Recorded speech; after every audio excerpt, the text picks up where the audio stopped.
நாம் தலைவணங்கி ஜெபம் செய்வோம். பரலோகபிதாவே, இந்த ஞாயிற்றுக்கிழமை காலை ஆராதனை வேலைக்காக உமக்கு நன்றி ஆண்டவரே. ஆண்டவரே, உம்முடைய சபையிலே நீர் எங்களை வைத்து ஆண்டவரை பாதுகாத்து எங்களை பராமரித்து போஷித்து வருவதற்காக உமக்கு நன்றி ஆண்டவரே.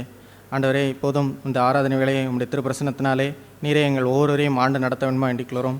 பாடல் வேலை, துதி, ஸ்தோத்திரம், உம்முடைய திருவார்த்தை எல்லாவற்றிலையும் நீரே எங்களோடு கூட இருந்து எங்களை வழிநடத்த வேண்டுமா வேண்டிக்கிறோம். ஆண்டவரே, ஆண்டவரே, உம்மை ஏற்ற விதமாக ஆராதிக்க எங்கள் ஒவ்வொருக்கு உதவி செய்யும். ஆண்டவரே, உம்முடைய திருவார்த்தையை தந்து எங்கள் ஒவ்வொருவரையும் உமக்குள்ளே இன்னும் அதிகமாக ஊண்ட கட்ட வேண்டுமா வேண்டிக்கிறோம். மீட்பரிசருமாகிய இயேசு கிறிஸ்துவை வேண்டிக்கிறோம் பரலோகபிதாவே, ஆமென். நாம் முதலாவதாக 2வது பாடலை பாடுவோம். பாடல் எண் 2.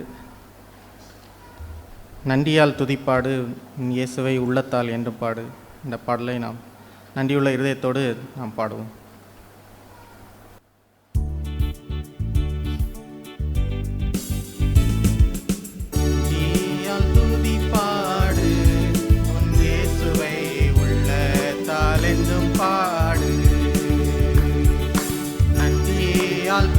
பாடு உன் இயேசுவை உள்ளத்தால் என்றும் பாடு.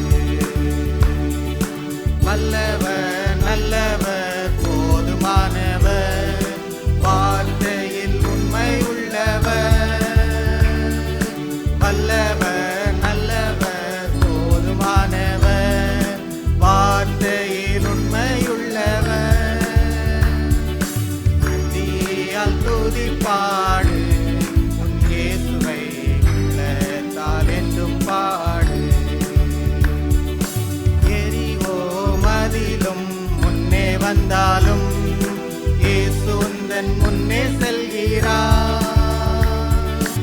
எரிவோ மதிலும் முன்னே வந்தாலும் இயேசு உந்தன் முன்னே செல்கிறார்.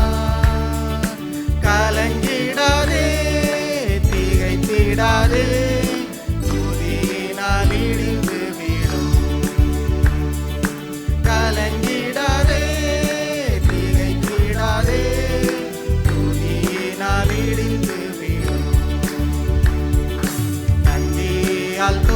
பாடு உன் இயேசுவை உள்ளத்தால் என்றும் பாடு. துன்மார்க்கேதுவான வெறி கொள்ளாமல் தெய்வ பயத்தோடு என்றுமே. துன்மார்க்கேதுவான வெறி கொள்ளாமல் தெய்வ பயத்தோடு என்றுமே.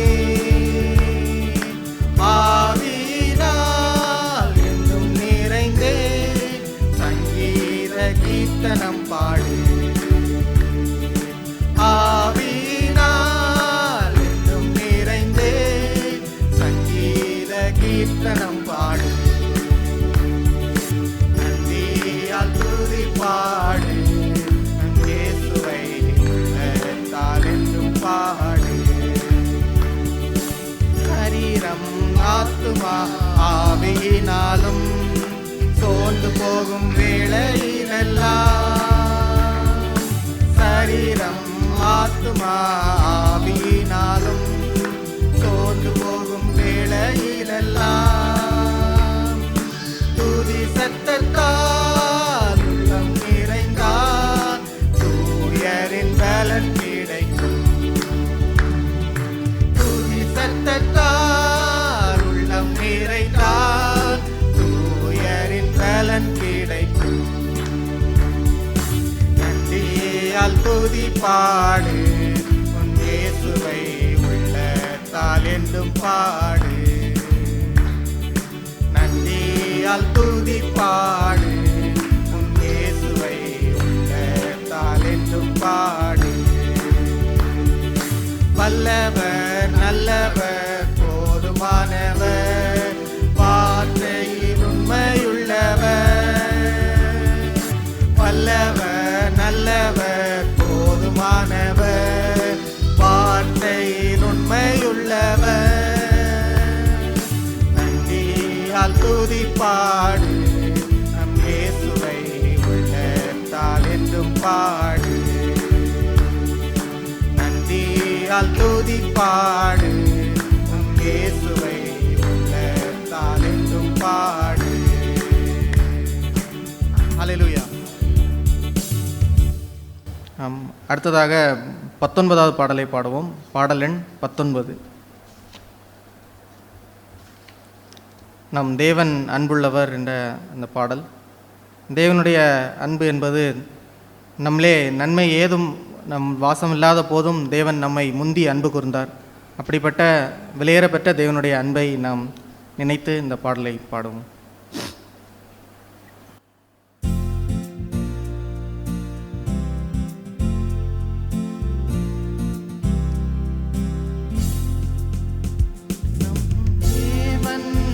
அன்புள்ளவர் நம் தேவன் பரிசுத்தர், நம் தேவன் நீதிபரர், நமக்காக ஜீவன் தந்த இயேசு அவரே, நமக்காக ஜீவன் தந்த இயேசு அவரே. நன்மை ஏதும் ஒன்றும் நம்மில் இல்லையே, எந்த போதும் நம்மை நேசித்தாரே. நன்மை ஏதும் என்றும் நம்மில் இல்லையே, எந்த போதும் நம்மை நேசித்தாரே.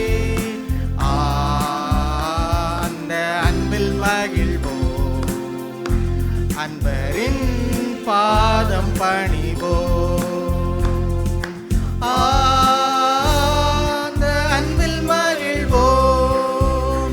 அன்பரின் பாதம் பணிவோம். நம் தேவன் அன்புள்ளவர், நம் தேவன் பரிசுத்தர், நம் தேவன் நீதிபரர், நமக்காக ஜீவன் தந்த இயேசு அவரே, நமக்காக ஜீவன் தந்த இயேசு அவரே.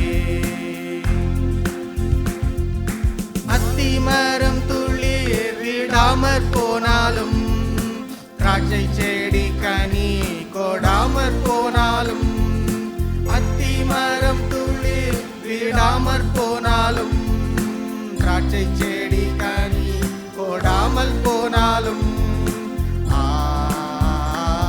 அவர் காயம் நோக்குவோம், அதுவே என்றும் போதுமே. அவர் காயம் நோக்குவோம், அதுவே என்றும் போதுமே.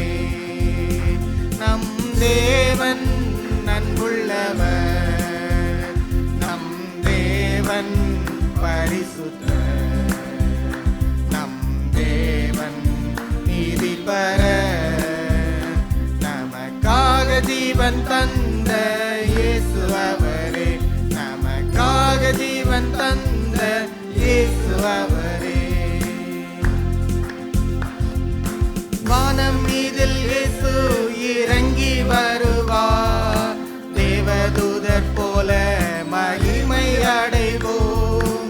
வானம் மீதில் இயேசு இறங்கி வருவார், தேவதூதர் போல மகிமை அடைவோம். எங்கள் தேவா வாருமே, அழைத்து வானில் செல்லுமே. எங்கள் தேவா வாருமே, அழைத்து வானில் செல்லுமே.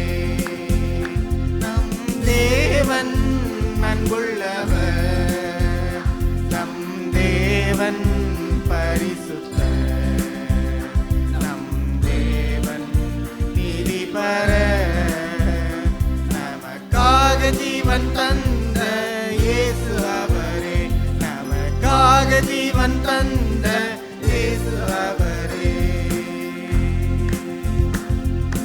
அல்லேலூயா கீதம் நாம் என்றும் பாடுவோம், ஆண்டவரோடென்றும் நாம் ஆளுகை செய்வோம்.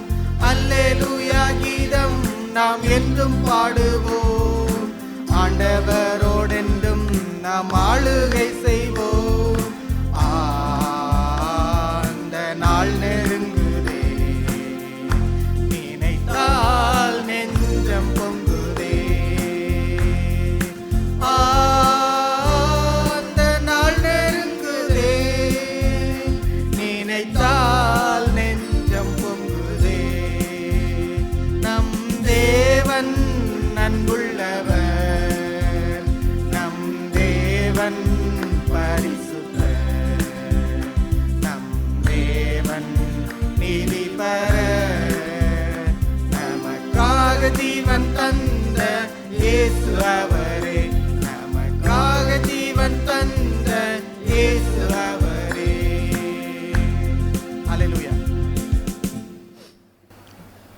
அடுத்ததாக 462வது பாடலை பாடுவோம். பாடல் எண் 462. இயேசுவின் பின்னால் நான் செல்வேன், திரும்பி பார்க்க மாட்டேன் என்ற பாடல். நம்முடைய வாழ்க்கையிலே எந்த சூழ்நிலையிலையும் இயேசுவின் பின்னால் நான் செல்வேன் என்ற அந்த தீர்மானத்தை விட்டு நாம் ஒருபோதும் திரும்பி விடாமல் உறுதியான ஒரு தீர்மானத்தோடு நாம் இந்த பாடலை பாடுவோம்.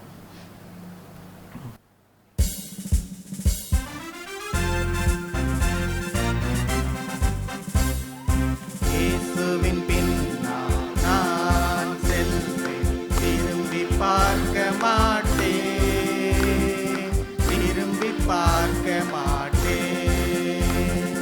இயேசுவின் பின்னால் நான் செல்வேன், திரும்பி பார்க்க மாட்டேன்,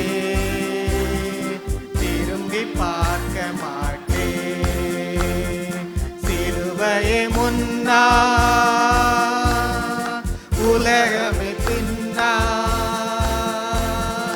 சிலுவையே முன்னா, உலகமே பின்னா.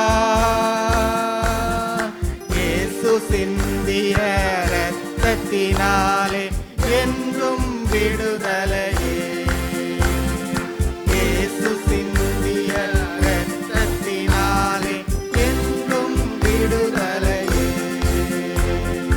இயேசுவின் பின்னால் நான் செல்வேன், திரும்பி பார்க்க மாட்டேன், திரும்பி பார்க்க மாட்டேன். உலகத்தின் பெருமை, செல்வத்தின் பற்று எல்லாம் உதறிவிட்டேன்.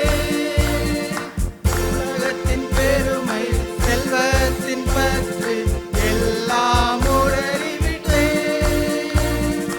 உடல் பொருளாவி உடைமைகள் யாவும் ஒப்பு கொடுத்து விட்டேன். நானவர் ஆலயம், எனக்குள்ளே இயேசு, நானவர் ஆலயம், எனக்குள்ளே இயேசு.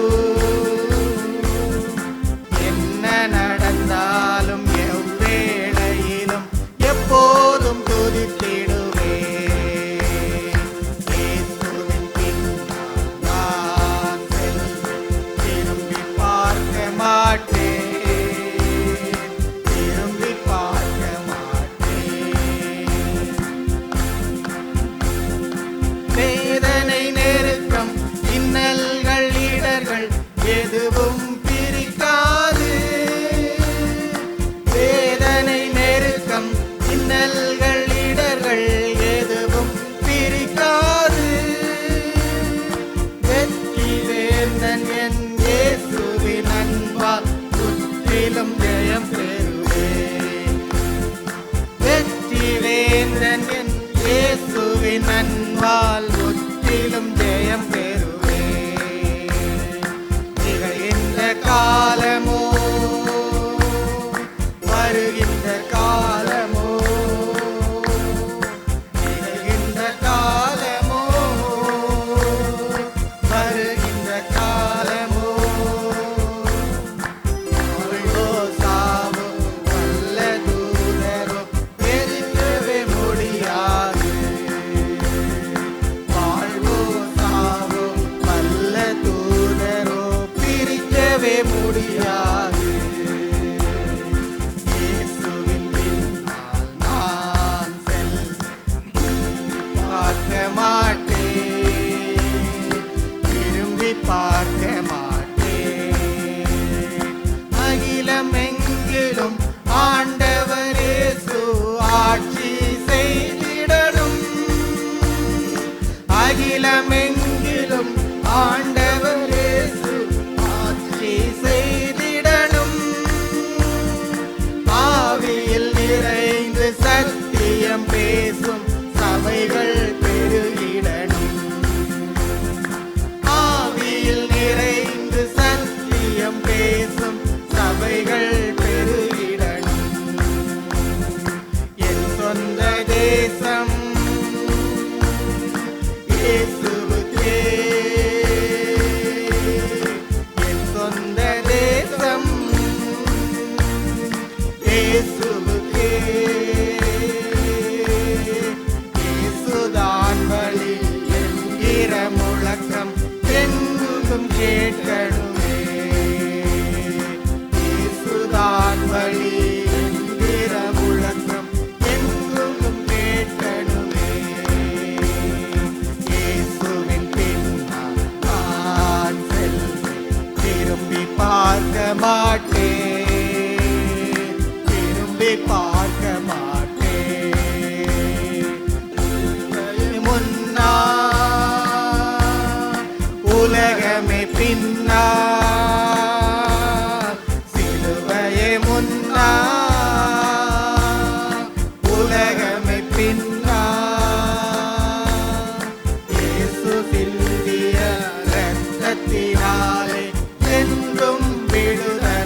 நாம் எல்லோரும் எழுந்து நின்று கர்த்தரை ஆராதிப்போம். நம் வாழ்விலே ஆண்டவர் நன்மை ஏதும் ஒன்றும் நம்மிடத்திலே இல்லாத போதும் நம்மை நேசிக்கிற நல்ல ஆண்டவராக இருக்கிறீரே ஆண்டவரே, அதற்காக உமக்கு நன்றி ஆண்டவரே. ஆண்டவரே, பாவத்திலே அழிந்து விடாமல், ஆண்டவரே பாவத்திலே நாங்கள் அழிந்து மாண்டு விடாமல் நீர் எங்களை சேற்றிலிருந்து தூக்கி எடுத்து ஆண்டவரே கண்மலையிலே நிறுத்தின ஆண்டவரே உம்முடைய மேலான அன்பிற்காக உமக்கு நன்றி ஆண்டவரே. ஆண்டவரே, எங்களை தேடி வந்து ஆண்டவரே முந்தி நீர் அன்பு கொண்டு எங்களை மீட்டு ரட்சித்த உண்மையே நீர் பலியாய் தந்து எங்களை ரட்சித்த உம்முடைய விலையேற பெற்ற அன்பிற்காக உமக்கு நன்றி ஆண்டவரே. ஆண்டவரே, நீர் ஆண்டவரே எங்களை மீட்டு ரட்சித்து ஆண்டவரே உம்மை போல மாறுகிற ஒரு மேலான வாழ்க்கையை எங்களுக்கு தந்திருக்கிறதற்காக உமக்கு நன்றி ஆண்டவரே. எந்த நிலையிலையும் நாங்கள் எங்களை விட்டு நீர் கைவிட்டு விடாமல் ஆண்டவரே, எங்களை தனியே விட்டு விடாமல் ஆண்டவரே நீரே கூட இருந்து வழிநடத்தி வருகிற உம்முடைய மேலான அன்பிற்காக உமக்கு நன்றி ஆண்டவரே. நீரே நல்ல மெய்ப்பராக இருந்து எங்கள் வாழ்க்கையிலே எந்த சூழ்நிலையிலையும் ஆண்டவரே நீரே முன்னோடியாக எங்களுக்கு வழியாக இருந்து எங்களை வழிநடத்தி வருகிற உம்முடைய மேலான அன்பிற்காகவும் இரக்கத்திற்காகவும் உமக்கு நன்றி ஆண்டவரே. ஆண்டவரே, ஏற்ற சமயத்திலே நீர் உம்முடைய கிருபையை தந்து எங்களை தாங்கி நடத்தி வருகிற உம்முடைய கிருபைக்காக உமக்கு நன்றி. வழுவாமல் எங்களை பாதுகாக்கிற உம்முடைய மேலான அன்பிற்காக உமக்கு நன்றி ஆண்டவரே. ஆண்டவரே, ஸ்தோத்திரம் ஸ்தோத்திரம், நன்றி ஆண்டவரே, நன்றி ஆண்டவரே. ஆண்டவரே, நீர் ஆண்டவரே ஒருபோதும் ஆண்டவரே எங்களை தனியே விட்டு விடுவதிலே அதற்காக உமக்கு நன்றி ஆண்டவரே. நீரே எங்கள் தலைவராக இருந்து ஆண்டவரே எங்களை முன்னின்று வழிநடத்துகிறேன். உம்முடைய ஆளுகைக்காக உமக்கு நன்றி ஆண்டவரே. ஆண்டவரே, உம்முடைய ஆளுகையிலே நாங்கள் ஒன்றும் குறைவில்லாமல் ஆண்டவரே ஆண்டவரே உள்ளும் புறமும் மேய்ச்சலை கண்டடைய நீர் செய்கிற உம்முடைய கிருபைக்காக உமக்கு நன்றி ஆண்டவரே. ஸ்தோத்திரம் ஆண்டவரே, நன்றி நன்றி ஆண்டவரே, நன்றி ஆண்டவரே. ஆண்டவரே, நம்முடைய விலையேற பெற்ற ஆண்டவரே அன்பினாலே எங்களை ஆண்டு ஆண்டவரே இந்த உலகத்தின் மாயிலே நாங்கள் அழிந்து விடாமல் எங்களை நயங்காட்டி அழைத்த அந்த மேலான அன்பிற்காக உமக்கு நன்றி ஆண்டவரே. ஸ்தோத்திரம் ஸ்தோத்திரம் ஸ்தோத்திரம் ஸ்தோத்திரம் ஸ்தோத்திரம் ஆண்டவரே, நன்றி ஆண்டவரே, நன்றி ஆண்டவரே. ஸ்தோத்திரம் ஆண்டவரே, நன்றி ஸ்தோத்திரம். சின்னஞ்சிறு வயதில் என்னை குறித்து விட்டார், தூரம் போயினும் கண்டு கொண்டார். சின்னஞ்சிறு வயதில் என்னை குறித்து விட்டார், தூரம் போயினும் கண்டு கொண்டார். தமது ஜீவனை எனக்கும் அளித்து ஜீவன் பெற்றுக்கொள்ளென்றுரைத்தார். தமது ஜீவனை எனக்கும் அளித்து ஜீவன் பெற்றுக்கொள்ளென்றுரைத்தார். ஆனந்தமே பரமானந்தமே, இது மாபெரும் பாக்கியமே.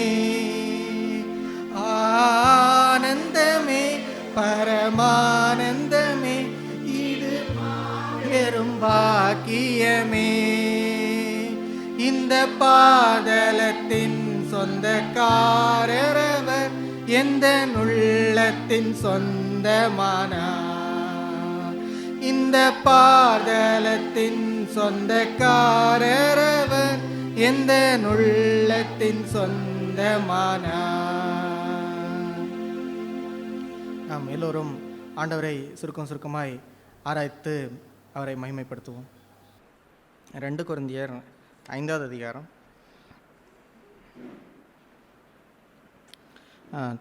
2 கொரிந்தியர் 5வது அதிகாரம் 15வது வசனம். பிழைத்திருக்கிறவர்கள் இனி தங்களுக்கென்று பிழைத்திராமல் தங்களுக்காக மரித்து எழுந்தவருக்கென்று பிழைத்திருக்கும்படி அவர் எல்லாருக்காகவும் மரித்தார் என்று நிதானிக்கிறோம். இயேசு நமக்கு அவர் தன்னையே தந்து அவர் நமக்காக அவர் மரித்து அவர் மீண்டும் உயிர்த்தெழுந்ததன் மூலமாக நாமும் ஒரு அவருக்குள்ளாக பிழைக்கிற ஒரு வாழ்க்கையை ஆண்டவர் நமக்கு கொடுத்திருக்கிறார். எனவே அவருடைய மரணத்தை நாம் அவர் மீது விசுவாசம் வைத்து அவருடைய மரணத்தையும் அவருடைய உயிர்த்தெழுதன் மூலமாக நாமும் மீண்டும் பிழைக்கிற அந்த ஒரு வாழ்க்கைக்குள்ளாக வருகிற நாம், அவர் நம்முடைய மாம்சத்துக்கென்றோ நம்முடைய சுயத்திற்கென்றோ அல்லது நம்முடைய விருப்பத்திற்கென்றோ நாம் பிழைக்காமல், இதில் சொல்லப்பட்டிருக்கிறது போல பிழைத்திருக்கிறவர்கள் இனி தங்களுக்கென்று பிழைத்திராமல் தங்களுக்காக மரித்து எழுந்தவருக்கென்று பிழைத்திருக்கும்படி அவர் எல்லாருக்காகவும் மரித்தார். எனவே பிழைத்திருக்கிற நாம் இனி நமக்கென்று பிழைத்திருக்கும்படியாக நாம் அழைக்கப்படவில்லை. நமக்காக தன்னையே ஈந்து அவர் மீண்டும் உயிர்த்தெழுந்து அதன் மூலமாக நமக்கு அவருடைய ஜீவனை கொடுத்த அவருக்காகவே நாம் பிழைத்திருக்கும்படியாக அழைக்கப்பட்டிருக்கிறோம். அப்படிப்பட்ட அந்த பிழைத்து வாழ்கிற வாழ்க்கையிலே நாம் மாம்சம் என்ற நம்முடைய பகுதிக்கு நாம் இடம் கொடுக்கக்கூடாது. அதற்கு மரித்து வாழும்படியாகவே ஆண்டவர் நம்மை அழைத்திருக்கிறார். அதை நாம் அடுத்த வசனத்திலே நாம் படிக்கும்போது, ஆகையால் இது முதற்கொண்டு நாங்கள் ஒருவனையும் மாம்சத்தின்படி அறியோம். நாங்கள் கிறிஸ்துவையும் மாம்சத்தின்படி அறிந்திருந்தாலும் இனி ஒருபோதும் அவரை மாம்சத்தின்படி அறியோம் என்று நாம் படிக்கிறோம். ஆண்டவர் இயேசு நமக்காக அவர் மரிக்கும்போது அவர் நம்மை பார்த்த அந்த விதம் என்பது ஒரு மாம்சத்திற்குரிய விதமாக அது ஒருபோதும் இருந்ததில்லை. அப்படி இருந்திருந்தால் அவர் நம்மை முழுவதுமாக அன்பு கூர்ந்து செய்கிற அந்த ஒரு பகுதி என்பது ஒரு பூரணமான ஒரு பகுதியாக இருந்திருக்காது. ஆனால் ஆண்டவர் நம்மை மாம்சத்தின்படி பார்க்காமல் நம்முடைய குறைகளை, நம்முடைய மாம்சத்தின் குறைகளை அவர் பார்க்காமல் நாம் பாவிகளாக இருக்கும்போதே அவர் நம்மை முந்தி அன்பு கூர்ந்து நமக்காக தன்னையே அவர் ஈந்தார். அவர் ஈந்ததை குறித்து சொல்லப்பட்டிருக்கும் போது இந்த 15வது வசனத்திலே அவர் எல்லாருக்காகவும் மரித்தார் என்று நிதானிக்கிறோம். யாதோ ஒரு சில நல்லவர்களுக்காக அவர் மரித்தார் என்று இல்லாமல் இந்த உலகத்திலே இருந்த ஒவ்வொரு பாவிக்காகவும், எவ்வளவு மோசமான பாவியாக இருந்தாலும் இவன் இப்படிப்பட்டவன், இவன் மாம்சத்தின்படி இவனுடைய மாம்சத்தின் கிரியைகள் எல்லாம் வெளியரங்கமாக இருக்கிறது, இவன் இந்தந்த தவறு செய்தவன், எனவே நான் இவனுக்கு மரிக்கப் போவதில்லை என்று ஆண்டவர் சொல்லாமல் எல்லாருக்காகவும் அவர் தன்னுடைய அந்த பூரண அன்பினாலே, அளவற்ற அந்த அன்பினாலே தன்னையே ஈந்து நமக்காக அவர் மரித்திருக்கிறார். அவர் எல்லாருக்காகவும் மரித்து அவர் மீண்டும் உயிரோடு எழுந்து நாம் பிழைக்கும்படியாக அவருடைய ஜீவனை கொடுத்திருக்கிறார். எனவே அப்படிப்பட்ட அவருடைய ஜீவனிலே பிழைக்கிற நாமும் இன்னும் நாம் அவருக்காகவே நாம் பிழைத்திருக்கிறோம். அவர் எப்படி ஒவ்வொரு மனிதனையும் பார்க்கும்போது அவர்களை மாம்சத்தின்படி அறியாதவராக, மாம்சத்தின்படி அவனை நோக்கி பார்த்து அவனுடைய குறைகளை கண்டு அவனை நியாயம் தீர்க்காதவராக அவர் தன்னையே முழுவதுமாக அவனுக்கு கொடுத்ததைப் போல நாமும் அதே போல பிறரை நாம் பார்க்கும்போது அந்த 16வது அதிகாரத்திலே இப்படிப்பட்ட ஒரு ஆண்டவரை நாம் அறிந்து அவருடைய ஜீவன் மூலம் நாம் பிழைத்திருக்கிற நாம் இந்த 16வது வசனத்திலே நாம் படிக்கிறது போல, ஆகையால் இது முதற்கொண்டு நாங்கள் ஒருவனையும் மாம்சத்தின்படி அறியோம். நாம் இந்த உலகத்திலே பிறருடைய காரியங்களை பார்க்கும்போதோ, பிறருடைய குறைகளை பார்க்கும்போதோ, இந்த நாம் உலகத்திலே வாழ்கிற ஒவ்வொருவரும் மாம்சத்திலே தான் வாழ்கிறோம். நம்முடைய மாம்சத்திலே நன்மை யாதொன்றும் வாசமாய் இல்லை. அப்படிப்பட்ட ஒரு மாம்சத்திலே நாம் பிறருடைய குறைகளை பார்க்கும்போது இயேசு கிறிஸ்து அவர் நம்மை பார்க்கும்போது அப்படிப்பட்ட ஒரு மாம்ச கண்ணோடு நம்மை பார்த்து அவர் அன்பு கூறவில்லை. நாம் எவ்வளவு மோசமான பாவியாக இருந்தாலும் நம்முடைய மாம்சத்தின் குறைகளை அவருடைய அளவற்ற அன்பினாலே அதெல்லாவற்றையும் அவர் அதற்கு அப்பாற்பட்டு அவருடைய அன்பினாலே நம்மை முந்தி அன்பு கூர்ந்து நம்மை மீட்டு ரட்சித்திருக்கிறார். எனவே அப்படிப்பட்ட ஒரு அன்பை ருசி பார்த்திருக்கிற நாம் பிறருடைய காரியம் என்று வரும்போது அவர்களுடைய மாம்சத்தின் குறைகளை பார்த்தோ அல்லது அவர்களுடைய அந்த காரியங்களை மாம்சத்தின்படி நாம் அறிந்து அவர்களை நியாயம் தீர்த்து வாழ்கிற ஒரு வாழ்க்கைக்காக தேவன் நம்மை அழைக்கவில்லை. அவருடைய ஜீவனை பெற்று அவருடைய உயிர்த்தெழுதின் மூலம் அந்த வல்லமையினாலே பிழைத்திருக்கிற நாம் இன்னும் அந்த மாம்சத்தின்படி பிழைப்பதற்காக நாம் அழைக்கப்படவில்லை. நாம் அவருக்காக பிழைத்திருக்கிற நாம் பிறருடைய குறையை, அவருடைய மாம்சத்தின் குறைகளை நாம் பார்க்கும்போது அப்படிப்பட்ட இயேசுவினுடைய அன்பை ருசி பார்த்த நாம் அதே அன்பையே நாம் பிறருக்கும் காட்டும்படியாக நாம் அழைக்கப்பட்டிருக்கிறோம். இயேசு கிறிஸ்து அவருடைய அன்பை குறித்து பார்க்கும்போது அவர் இந்த உலகத்திலே தன்னை காட்டி கொடுத்த அந்த யூதாஸ் காரியத்தை கூட அவனுடைய குறைகளை அவர் சுட்டி காட்டினார். அதை மறந்திரும்புவதற்கு ஏதுவான சில காரியங்களை அவனுக்கு புத்தி சொன்னார். ஆனால் அவனை ஒருபோதும் மாம்சத்தின்படி நியாயம் தீர்த்து அவனுக்கு ஆக்கினையை அவர் வரவழைக்கவில்லை. அவனுடைய அந்த இறுதியான வேளையிலே அவன் அந்த காரியங்களை எல்லாம் நிறைவேற்றின பிறகு அந்த யூதாஸ் காரியத்தை பார்க்கும்போது கூட சிநேகிதனே என்றுதான் அந்த மாம்சத்திற்கு புறம்பாக அவருடைய அந்த உன்னத அன்பை தான் அந்த இடத்துல வெளிப்படுத்தினார். அப்படிப்பட்ட ஒரு விலையேறப்பெற்ற அன்பையே நாமும் பிறருக்கு காட்டும்படியாக நாம் அழைக்கப்பட்டிருக்கிறோம். அதையே நாம் இந்த வசனத்திலே படிக்கும்போது இது முதற்கொண்டு இப்படிப்பட்ட ஒரு விலையேறப்பெற்ற இயேசு கிறிஸ்துவை முன்னோடியாய் பெற்று அவருடைய அன்பை நம்முடைய வாழ்க்கையிலே நம்முடைய மாம்சத்தின்படி தேவன் ஒருபோதும் நம்மை பார்த்து அவர் அன்பு கூர்ந்ததில்லை. நாம் அப்படி அன்பு கூற நம்முடைய மாம்சத்தின்படி தேவன் கணக்கு பார்த்திருப்பார் என்றால் நாம் அன்பு கூறுவதற்கு ஒன்றுமே நம்மிடத்தில் இல்லை. அப்படி ஒன்றுமே இல்லாத நம்மையும் அவர் அன்பு கூர்ந்திருக்க, அப்படிப்பட்ட அன்பை பெற்ற நாம், அந்த அன்பிலே நாம் பிழைத்து வாழ்கிற நாம், ஆகையால் இது முதற்கொண்டு நாம் ஒருவனையும் மாம்சத்தின்படி அறியோம் என்ற ஒரு வாழ்க்கைக்கு நேராகவே ஆண்டவர் நம்மை அழைத்திருக்கிறார்.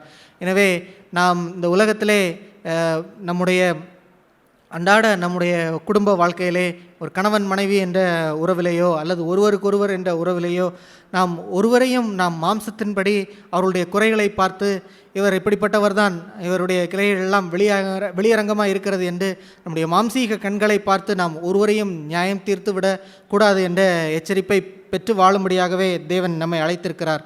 அந்த வெளியேற பெற்ற தேவனுடைய அன்பை பெற்ற நாம் எப்படி தேவன் நம்மை அன்பு கூர்ந்தாரோ அதே போல நாமும் பிறருடைய அந்த குறைகளை நாம் அவர்களுக்கு மன்னித்து தேவனிடத்திலே பெற்ற அந்த அன்பை நாமும் ஒருவருக்கொருவர் கொடுத்து வாழும்படியாகவே தேவன் நம்மை அழைத்திருக்கிறார்.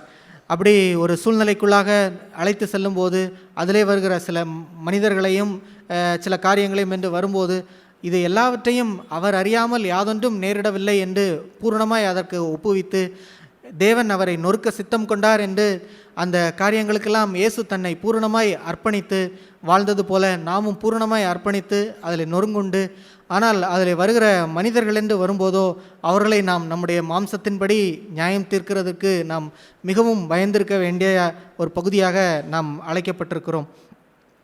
நாம் இதிலே வாசிக்கும்போது இந்த 16வது வசனத்திலே மீண்டும் நாம் வாசிக்கும்போது, நாங்கள் கிறிஸ்துவையும் மாம்சத்தின்படி அறிந்திருந்தாலும் இனி ஒருபோதும் அவரை மாம்சத்தின்படி அறியோம் என்று நாம் படிக்கிறோம்.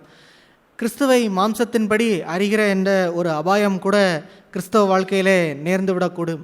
இயேசு கிறிஸ்துவனுடைய காரியங்களை அப்படியே எழுத்தின்படியே அவர் இப்படி செய்தார், ஆகவே நானும் இந்த சூழ்நிலையிலே நான் இப்படி செய்கிறேன் என்று ஒரு அந்த ஜீவன் இல்லாமல் வெறும் எழுத்தின்படியாக எடுத்து கையாளுகிற ஒரு பகுதியாக நம்முடைய வாழ்க்கை மாறிவிடுகிற ஒரு அபாயத்துக்கு நேராக நாம் சென்று விட முடியும். ஒரு உதாரணத்துக்கு இயேசு கிறிஸ்து பரிசேயர்களை பார்த்து, பரிசேயர்களே உங்களுக்கு ஐயோ என்று சில இடங்களிலே கடினமாக அவருடைய காரியங்களுக்கு சில இடங்களிலே சொல்லுவார். ஆனால் அதை அப்படியே எழுத்தின்படியாக நான் எடுத்துக்கொண்டு வந்து யாரோ ஒருவர் அப்படி ஒரு குற்றம் செய்கிற ஒரு மாம்சத்தின் காரியத்தை நாம் பார்க்கும்போது நான் இயேசு கிறிஸ்து இங்கே சொல்லியிருக்கிறார், எனவே நானும் உங்களுக்கு சொல்லுகிறேன், உங்களுக்கு ஐயோ என்று சொல்லுகிற ஒரு காரியத்தை தேவன் நமக்கு அனுமதிக்கவில்லை. எனவே அப்படிப்பட்ட ஒரு தவறான ஒரு கண்ணோட்டத்துக்கு நேராக மாம்சத்தின்படி தேவனுடைய காரியத்தை அவருடைய இருதயம் என்ன என்பதை நாம் பார்க்கும்போது அவர் எப்படிப்பட்ட மோசமான பாவிக்கும் அவர் மாம்சத்தின்படி அவனை கண்ணோக்கி பார்த்து அவனுக்கு நியாய தீர்ப்பையோ அல்லது ஒரு ஆக்கினையோ கொடுக்காமல் அவனுக்கு அன்பை கொடுத்து அவன் பிழைப்பு பெற வேண்டும் என்று தான், பிழைப்பூட்டுவதற்கு தான் இயேசு கிறிஸ்து ஜீவன் தருவதற்கு தான் இந்த உலகத்திலே வந்திருக்கிறார். ஆனால் அப்படிப்பட்ட அந்த இயேசு கிறிஸ்துவனுடைய முக்கியமான சாரத்தை தள்ளி வைத்துவிட்டு அவருடைய அந்த சில எழுத்தின்படி சில காரியங்களை எடுத்து நான் பயன்படுத்துகிறேன் என்று சொல்வது தான் நாங்கள் கிறிஸ்துவையும் மாம்சத்தின்படி அறியவில்லை என்ற ஒரு காரியம். எனவே நாங்கள் இனி ஒருபோதும் அவரையும் மாம்சத்தின்படி அறியோம். நாங்கள் இயேசு கிறிஸ்துவை அறிவதும் ஜீவன் பெற்று பிறருக்கு ஜீவனை கொடுப்பதற்கு தான் நாம் தேவனை அறிகிற அறிவுக்கு நேராக வாழ்கிற வாழ்க்கைக்கு தேவன் நம்மை அழைத்திருக்கிறார். எனவே இப்படிப்பட்ட ஒரு வாழ்க்கைக்கு அழைக்கப்பட்டிருக்கிற நாம் மிக கவனம் உள்ளவர்களாக ஒருபோதும் பிறருடைய காரியம் என்று வரும்போது நாம் யாரையோ ஒருவருடைய குறைகளை மாம்சத்தின் கிரியைகள் வெளியரங்கமாய் இருக்கிறது என்று படிக்கிறது போல வெளியரங்கமாய் ஏதோ ஒன்றை பார்த்தவுடனே நான் உடனடியாக அவருக்கு நியாயத்தீர்ப்பை செலுத்துகிற ஒரு பகுதிக்கு நேராக நாம் சென்றுவிடக்கூடாது. அதற்கு மாறாக இயேசு கிறிஸ்து அவர் எப்படி நம்மிடத்திலே முந்தி அன்பு கூர்ந்து அந்த இடத்திலே மாம்சத்தின்படி நம்மை பார்க்காமல் அவர் தேவனுடைய அந்த பூர்ண அன்பின்படி நம்மை பார்த்து நம்மை அந்த இடத்துல தூக்கி எடுக்கிறதுக்கு அவர் முன் வந்தது போல நாமும் பிறரிடத்திலே அப்படிப்பட்ட ஒரு அன்பு கூர்ந்து வாழ்கிற ஒரு வாழ்க்கைக்கு நம்மை ஒப்பு கொடுத்து வாழும்படியாக தேவன் நம்மை அழைத்திருக்கிறார். என்னுடைய வாழ்க்கையிலையும் இது போன்ற சில வேளைகளிலே அது போன்ற ஒரு மாம்சத்தின் ஒரு காரியத்தை பார்த்து அதற்கு முன்னாக செல்லும்போது தேவன் அதிலே உணர்ந்து மனம் திரும்பும்படியாக உதவி செய்திருக்கிறார். ஆனால் இன்னும் அவரை போல பூரணமான ஒரு அந்த எல்லோரையும் அன்பு கூறுகிற அந்த ஒரு பகுதிக்கு நேராக நான் இன்னும் வளர வேண்டிய பகுதி அநேகம் இருக்கிறது. ஆனால் இந்த ஒரு பகுதிக்கு நேராக நான் வாழும்படியாக என்னை பூரணமாய் அர்ப்பணிக்கிறேன். இப்படிப்பட்ட ஒரு வாழ்க்கைக்கு நேராக நாம் நம்மை அர்ப்பணித்து வாழும்போது அதை எப்படி அடுத்த வசனத்திலே நாம் படிக்கிறோம் என்றால், இவை 17வது வசனத்திலே, இப்படி இருக்க ஒருவன் கிறிஸ்துவுக்குள் இருந்தால் புது சிருஷ்டியாக இருக்கிறான், பழையவைகள் எல்லாம் ஒளிந்து போயின, எல்லாம் புதிதாயின என்ற ஒரு ஒரு ஒரு புதுமைக்குரிய ஒரு வாழ்க்கை நமக்குள்ளே சம்பவிக்கும். எப்போது அந்த வாழ்க்கை சம்பவிக்கும் என்றால், நாம் ஒருபோதும் இந்த மாம்சத்திற்குரிய ஒரு காரியத்தின் மூலமாக நாம் ஆளப்பட்டு, அந்த மாம்சத்திற்குரிய சிந்தையிலே ஆளப்பட்டு அதற்கே நம்மை ஒப்படைத்து பிறரை நியாயந்திருக்கிறது என்ற ஒரு இடத்தை விட்டுவிட்டு நாம் தேவனுக்குள்ளாக அதை ஒழித்து அவருக்குள்ளாக அவருடைய ஜீவனை பெற்று நாம் பிழைத்து வாழும்போது ஒருவன் புது சிருஷ்டியாக கிறிஸ்துவுக்குள்ளாக மலருகிற ஒரு வாழ்க்கை நமக்குள்ளே நாம் மலர முடியும். அப்படிப்பட்ட ஒரு வாழ்க்கைக்குள்ளாக நாம் வரும்போது இந்த மாம்சத்தின்படி பார்க்குற அந்த பழையவைகள் எல்லாம் ஒளிந்து போய்விடும். அப்படிப்பட்ட பழையவைகள் எல்லாவற்றையும் ஒழித்து இப்படி ஒரு புது சிருஷ்டியாக நாம் மீண்டும் மலருகிற ஒரு வாழ்க்கைக்கு நேராகவே தேவன் நம்மை அழைத்திருக்கிறார். இப்படிப்பட்ட ஒரு வாழ்க்கையை நாம் நம்முடைய தனிப்பட்ட வாழ்க்கையிலையும் நம்முடைய குடும்ப வாழ்க்கையிலையும் கணவன் மனைவி என்ற அந்த பகுதியிலே என்னுடைய மனைவி இப்படிப்பட்ட குறையெல்லாம் செய்து விட்டார் என்று மாம்சத்தின்படி அவர்களை நியாயம் தீர்த்து அவர்களை ஆக்கினைக்குள்ளாக தீர்க்கிற ஒரு பகுதியிலிருந்து விடுதலை பெற்று அந்த பழைய பகுதிகளெல்லாம் ஒளிந்து அவர்களையும் நாம் இயேசு கிறிஸ்து நம்மை அன்பு கூர்ந்தது போல நாம் பிழைத்து வாழ்கிற ஒரு வாழ்க்கைக்குள்ளாக நாமும் பிழைத்து பிறரையும் பிழைக்க வைக்கிற ஒரு வாழ்க்கைக்கு நேராக நாம் செல்லுகிற ஒரு வாழ்க்கை என்பது ஒரு புது சிருஷ்டிக்குரிய ஒரு வாழ்க்கை. அப்படிப்பட்ட ஒரு பரலோகம் போன்ற அந்த புது சிருஷ்டி கொண்ட ஒரு வாழ்க்கையை தேவன் நமக்கு அந்த மாம்சத்தின்படி நாம் பிழைக்காமல் வாழும்போது, மாம்சத்தின்படி உங்களை அறியோம் என்று அந்த மாம்சத்தின்படி பிறரை பார்த்து நியாயம் தீர்க்காமல் அந்த இடத்திற்கு நாம் முற்றுப்புள்ளி வைத்து தேவனுக்குள்ளாக பிழைத்து வாழ்கிற அந்த வாழ்க்கைக்கு நாம் நம்மை ஒப்புக் கொடுக்கும்போது தேவன் இப்படிப்பட்ட ஒரு வாழ்க்கையை நமக்கு மலரும்படியாக உதவி செய்வார். சபை வாழ்க்கையிலேயும் நாம் இப்படிப்பட்ட ஒருவருக்கொருவர் என்ற ஜீவியத்திலே நாம் ஒருவரையும் மாம்சத்தின்படி அறியோம், ஒருவரையும் நாம் மாம்ச கண்ணோடு பார்த்து அவர்களை நியாயம் தீர்த்து நாம் வாழுகிறவர்களாக இருக்கிற வாழ்க்கை என்பது ஒரு தேவையில்லாத பிரிவினைகளையும் போட்டியையும் பொறாமையும் தான் நமக்குள்ளாக கொண்டு வரும். ஆனால் அதற்கு மாறாக இயேசு கிறிஸ்து கொடுத்திருக்கிற இந்த மேலான வாழ்க்கைக்கு நேராக நம்மை ஒப்படைக்கும் போது நாம் புது சிருஷ்டிகளாக நாமும் மலருவோம். எல்லோரும் நாம் மலர்ந்து நல்ல ஆண்டவருடைய ஒரு சரீரமாகிய சபையாக நாம் கட்டப்பட்டு அதற்குள்ளாக நாம் ஒவ்வொருவரும் வேரூன்றி வளர்கிற ஒரு மேலான வாழ்க்கைக்கு நேராக நம்மை தேவன் அழைத்து செல்வார். எனவே இப்படிப்பட்ட ஒரு வாழ்க்கைக்கு நேராக வாழும்படியாக தேவன் நம் ஒவ்வொருவருக்கும் உதவி செய்வாராக. ஆமென். Praise the lord. தேவன் சகோதரன் மூலமாக பேசின வார்த்தைகளுக்காக தேவனுக்கு நன்றி உள்ளவனாக இருக்கேன். அந்த வாசித்த அந்த 15வது வசனம் அழகாக வார்த்தையே அருமையான ஒரு வார்த்தையோடு ஆரம்பிக்குது. பிழைத்திருக்கிறவர்கள், அதாவது மாம்சத்துக்கு மறிச்சவங்க தான் ஆவியில் பிழைச்சிருக்க முடியும். அப்படி பிழைத்திருக்கிறவர்களுக்கான இன்ஸ்ட்ரக்ஷன் தாங்க ஆரம்பிக்குது. பிழைத்திருக்கிறவர்கள் இனி தங்களுக்கென்று பிழைத்திராமல் தங்களுக்காக மரித்து எழுந்தவருக்கென்று பிழைத்திருக்கும்படி அவர் எல்லாருக்காகவும் மரித்தார் என்று நிதானிக்கிறோம். மரித்து போன மாம்சம்ன்றதே பிரதர் வெள்ளிக்கிழமை மெசேஜில் சொன்னது மாதிரி, நம்ம ஆரம்ப நாட்கள் நானும் வேதத்தில் அந்த மாம்சன்ற வார்த்தையை படிக்கும்போதில் அந்த உடம்புல இருக்க அந்த சதை இதுதான் மாம்சம் அப்படின்னு நான் நினச்சிருந்த காலங்கள்லாம் இருக்குது. அது இல்லை, அது ஒரு கேரக்டர். தேவன் உண்டாக்குன அருமையான ஒரு விஷயத்தில், ஒரு இருதயத்தில் பிசாசன் வந்துட்டு ஆதாம்கிட்ட போட்ட ஒரு விதை, கரப்டட் நேச்சர்னே ஒரு இடத்துல ரோமரில் எழுதப்பட்டிருக்கு. கரப்டட் நேச்சர்னால் கலப்படம், தேவையில்லாத ஒரு கலப்படம். அந்த கலப்படத்தை வந்துட்டு அதுதான் செய்யும், அதுதான் நமக்குள்ளே இருந்துகிட்டே இருக்கு அந்த மாம்சம். அந்த மாம்சத்தை அவன் கலப்படம் பண்ணதுக்கு அப்புறமேட்டு அதுலேருந்து அது டீகேயிங் தான். திருடவும் அழிக்கவும் கொல்லவும் வருகிறானே என்று வேறு எதுக்கும் வரான்றது மாதிரி அவன் போட்ட அந்த விதை வந்துட்டு எப்பயுமே நம்ம அழிவின் பாதைக்கு மட்டுமே தான் கொண்டு போய்கிட்டே தான் இருக்கும். அது எப்படிப்பட்டதா விஷயமா இருந்தாலும் சரி.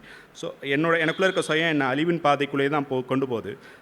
மறிச்சுக்கிட்டே தான் போகிறேன். மறிச்சுக்கிட்டே போகிற என்ன உயிர்ப்பிக்கிறதுக்காக அவரோட உயிரை கொடுத்தாரு அப்படின்றது தான் இங்கே போட்டிருக்கு. அப்படி நான் பிழைச்சிருக்கேன்னா இனிமேல் நான் எனக்காக பிழைச்சிருக்க மாட்டேன், மற்றவங்களுக்காக தான் பிழைச்சிருப்பேன் அப்படின்ற ஒரு ஸ்டேட்மெண்ட் இங்கே வந்துட்டு அழகாக இருக்குது. அந்த மாம்சம் வந்துட்டு ஒரு கொஞ்சம் கொடுமையானது. ஒரே ஒரு பகுதியை மட்டும் படிச்சுட்டு இங்கே வரலாம். ரோமர்.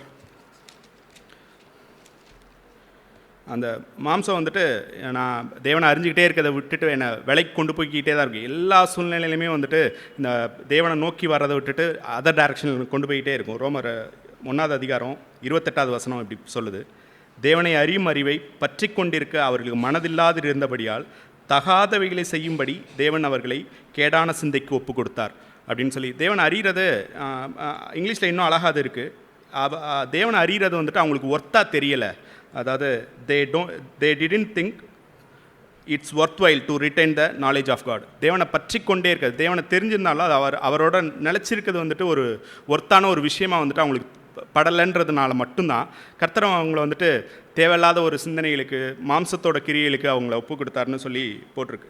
அப்போ அந்த இடத்துல நான் வந்துட்டு என்னோடய சுயத்தையே பற்றி கொண்டு இருக்கேன் அப்படின்னா, நான் எனக்குள்ளே கேடான சிந்தனைகள்லாம் வர்றதுக்கு தேவன் காரணம் இல்லை, நான் சுயத்தை பற்றி கொண்டு இருக்கிறேன். அதனால தான் நாங்கள் வேறு ஒரு டைரெக்ஷனில் போகிறேன். இந்த மாம்சத்தில் இருக்கவங்க மற்ற மாம்சத்தில் இருக்கவங்களையும் ஆதரிப்பாங்கன்றதுக்கு அந்த அதே வசனத்தில் கடைசி வசனம் இப்படி முடியும் 32, ரோமர் 1:32. இப்படிப்பட்டவைகளை செய்கிறவர்கள் மரணத்திற்கு பாத்திரர்களாக இருக்கிறார்கள். தேவன் தீர்மானித்த நீதியான தீர்ப்பை அவர்கள் அறிந்திருந்தும் அவைகளை தாங்களே செய்கிறதும் அல்லாமல் அவைகளை செய்கிற மற்றவர்களிடத்தும் பிரியமாயிருக்கிறார்கள். அப்ரூவ் பண்ணுறாங்க, மற்றவங்க பண்ணுறதையும் அப்ரூவ் பண்ணிவிட்டு இந்த சுயத்திலே இருங்க, நல்லது, இதுக்கு மாறணுன்ற அவசியம்லாம் இல்லை அப்படின்ற இடத்துக்கு கொண்டு போய் சேர்க்குறது வந்துட்டு ஒரு கொடுமையான ஒரு விஷயம். அதே மாதிரி இப்போ நம்ம வாச்சது போல் கூட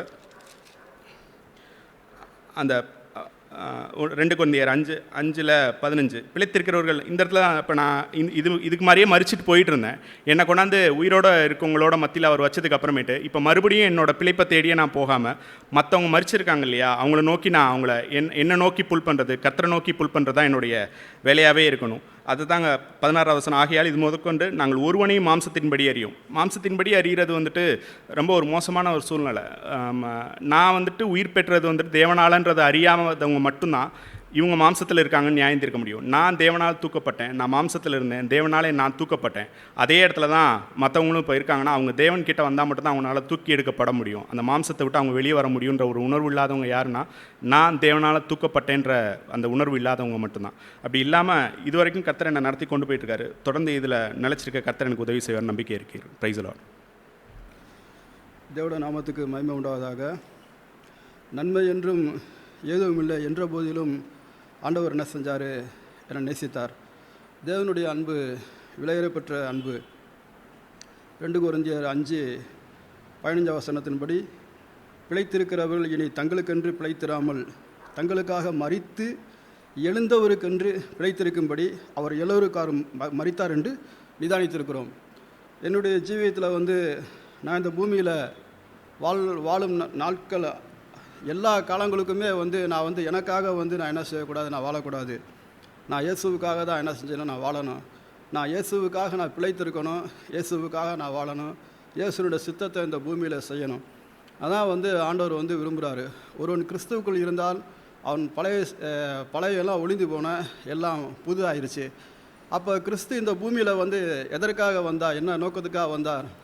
அவர் பாவிகளை ரட்சிக்கும்படி இந்த உலகத்துக்கு வந்தார். அப்போ அந்த பாவ உலகம் எனக்குள்ளே இருக்குது. அந்த பாவமான சிந்தை எனக்குள்ளே இருக்குது. அந்த பாவமான சிந்தனை நான் கிறிஸ்து மூலமாக என்ன செய்கிறேன், நான் ஜெயம் எடுக்கிறேன். கிறிஸ்துவுக்குள்ளே நான் போகும்போது எல்லாம் எனக்கு புதிதாக்கப்படுகிறது. ஆனால் நான் மாம்சத்தில் இருக்கிற நாட்கள் வரையும் நான் இந்த பாவத்துக்கு என்ன செய்யக்கூடாது, நான் ஊழியம் செய்யக்கூடாது. நான் தேவனுக்கு நான் ஊழியம் செய்கிற மனுஷனாக இருக்கணும். நான் தேவனுடைய வேலைக்காரனாக இருக்கணும். தேவனுக்கு கீழ்ப்படையக்கூடிய ஒரு மனுஷனாக இருக்கும்போது அவர் என்ன செய்கிறாரு, அவருக்காக நான் வாழும்படியான அந்த வாழ்க்கையை எனக்கு கொடுக்குறாரு. தங்களுக்கென பிழைத்து எழுந்தவருக்கென்று பிழைக்கும்படி அவர் எல்லோருக்காகவும் மரித்தார் என்று நிதானிக்கிறோம். அப்போ இயேசு பிதாவுக்காக என்ன செஞ்சார், அவர் எழுந்திருக்கிறாரு. அப்போ நானும் இந்த பூமியில் இருந்த எல்லா நாட்களும் சகல நாட்களும் எனக்காக இயேசு, எனக்காக சபை. ஆண்டவரே, சபையும் தேவனே வச்சிருக்கீங்க ஆண்டவர். அப்போ நான் அவங்களுக்காக என்ன செய்யணும், இந்த தேவன் வச்சிருக்கக்கூடிய அந்த திட்டத்தின்படி, அந்த நோக்கத்தின்படி தேவன் அந்த எதற்காக பிடிச்சிருக்காரு. பவுல் சொல்கிறாரு, நான் கிறிஸ்து நிமித்தம் நான் கட்டுண்டவன் அப்படின்னு சொல்கிறாரு.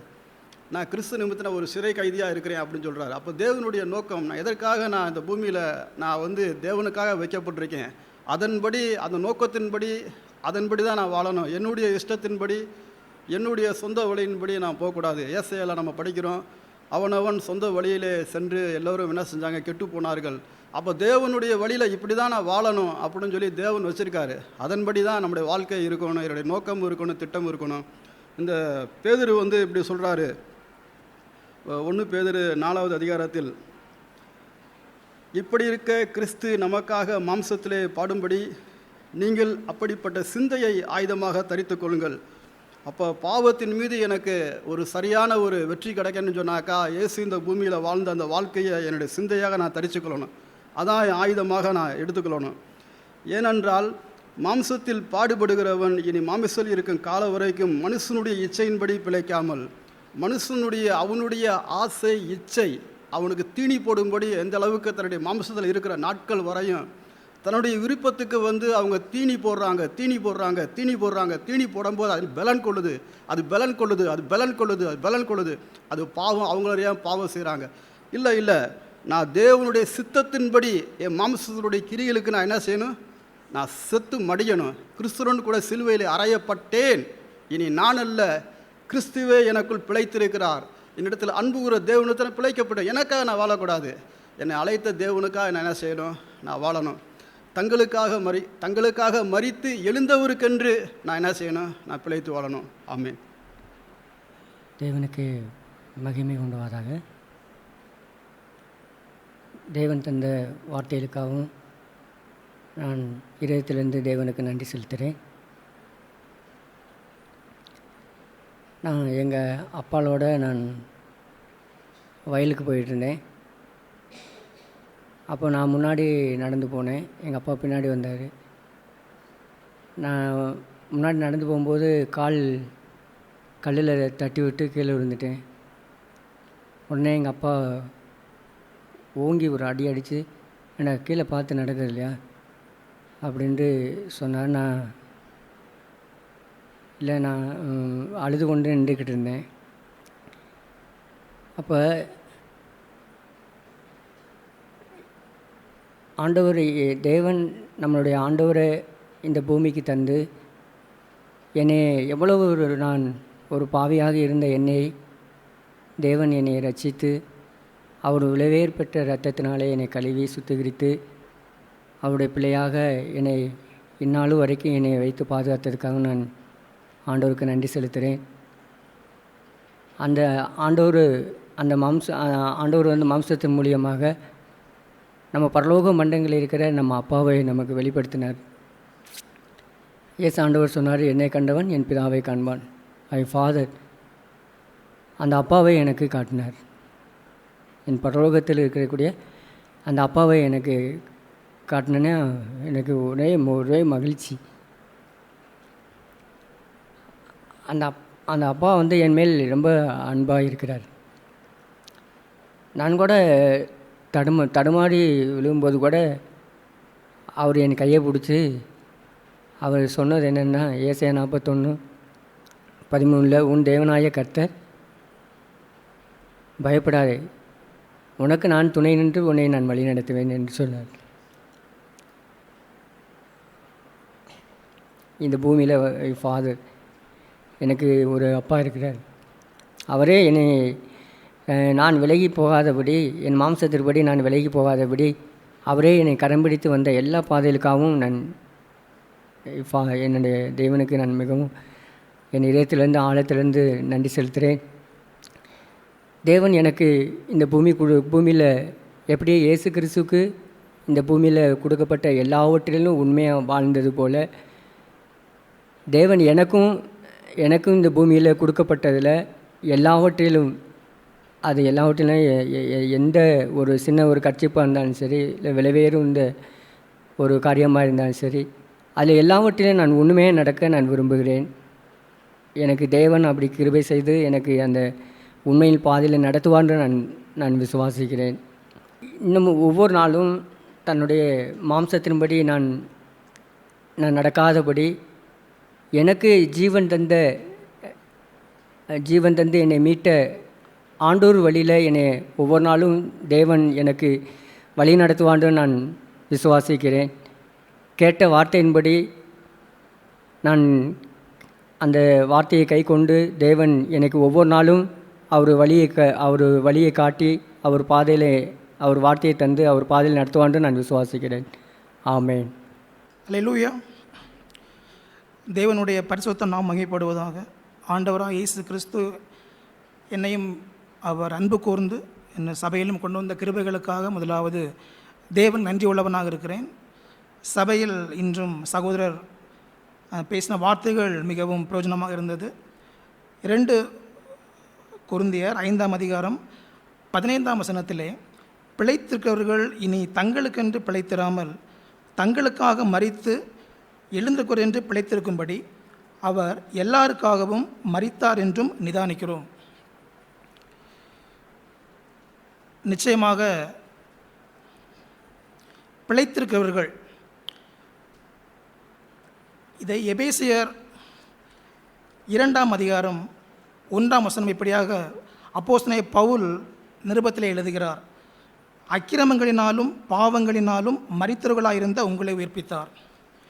நானும் என்னுடைய வாழ்க்கையை இப்படி தான் பார்க்கிறேன்.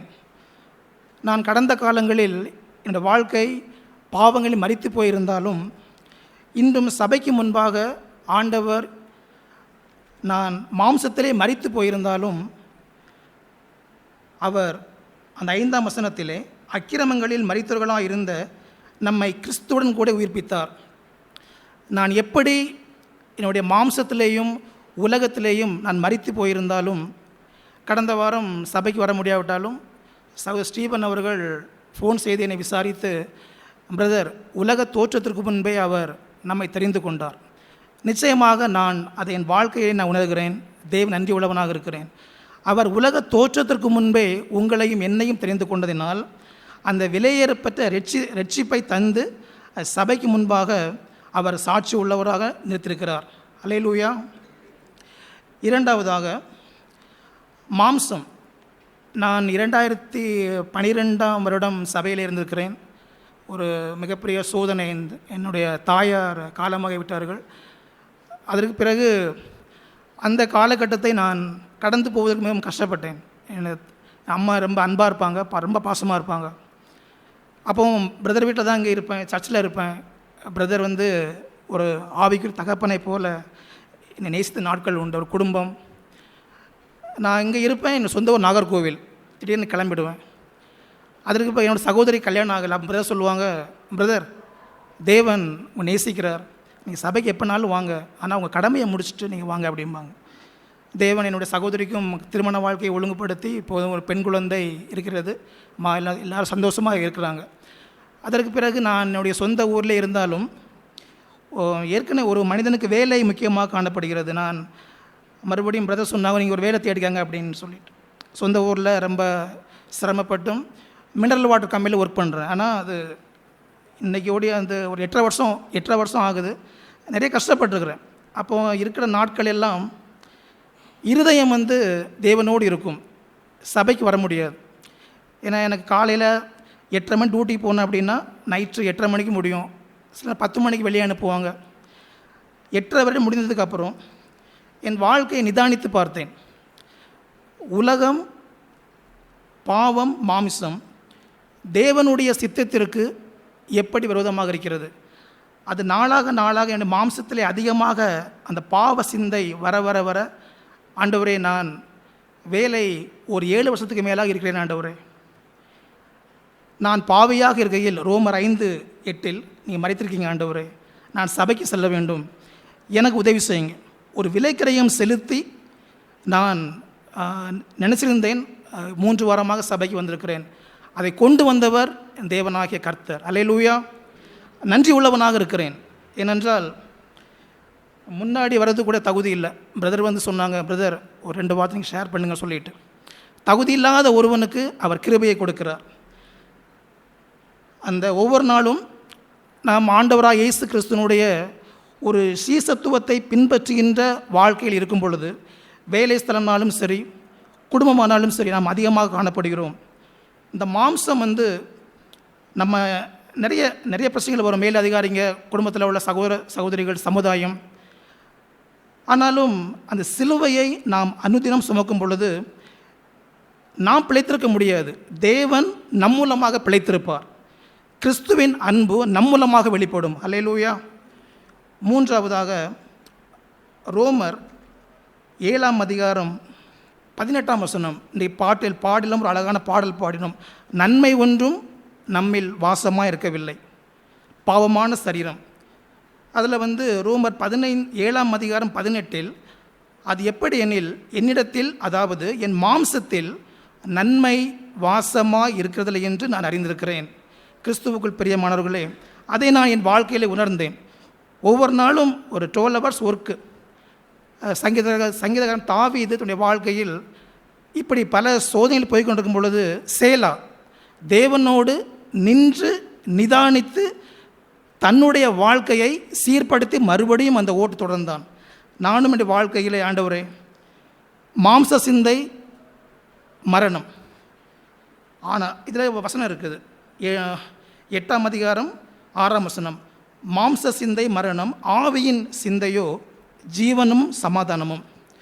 அப்படி மனம் திரும்பி தேவனுடைய சமூகத்திலே அழுது உட்கார்ந்து வரும்பொழுது ஆண்டவர் அந்த சுய சித்தத்தை தகர்த்தெறிந்து தேவனுடைய சித்தம் செய்கின்றவனாய் அவர் மாற்றுவார் நம்பிக்கையில் இன்றைக்கும் நான் சபையில் இதை கொண்டு வந்திருக்கிறார்.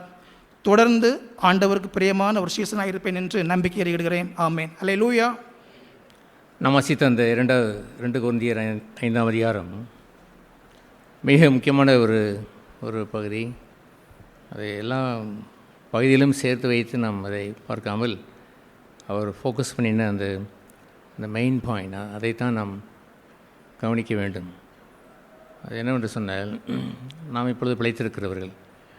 நாம் எப்படி பிழைத்திருக்கிறோம் என்று சொல்கிறோம், உயிரோடு இருக்கிறோம் என்ற அர்த்தம் அல்ல. We got the life from God. தேவனிடத்தில் எதை பெற்றவர்கள்?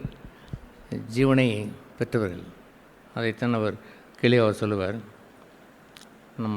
அவர் இனி பிழைத்திருக்கும் தங்களுக்காக மரித்து இருந்தவர் என்று எழுந்தவர் என்று பிழைத்திருக்கும்படி நமக்காக மரித்து பிழைத்திருந்தாரே, அந்த ஜீவன் தான் நம்ம இப்பொழுது பிழைக்கிறோம். நாம் பிழைத்திருப்பது என்று சொல்வது உயிரோடு வாழ்வது என்று அர்த்தமல்ல, அல்லது ஆவிக்குரிய ஜீவன் செய்கிறோம் என்று சொல்கிற அர்த்தம் கூட இல்லை.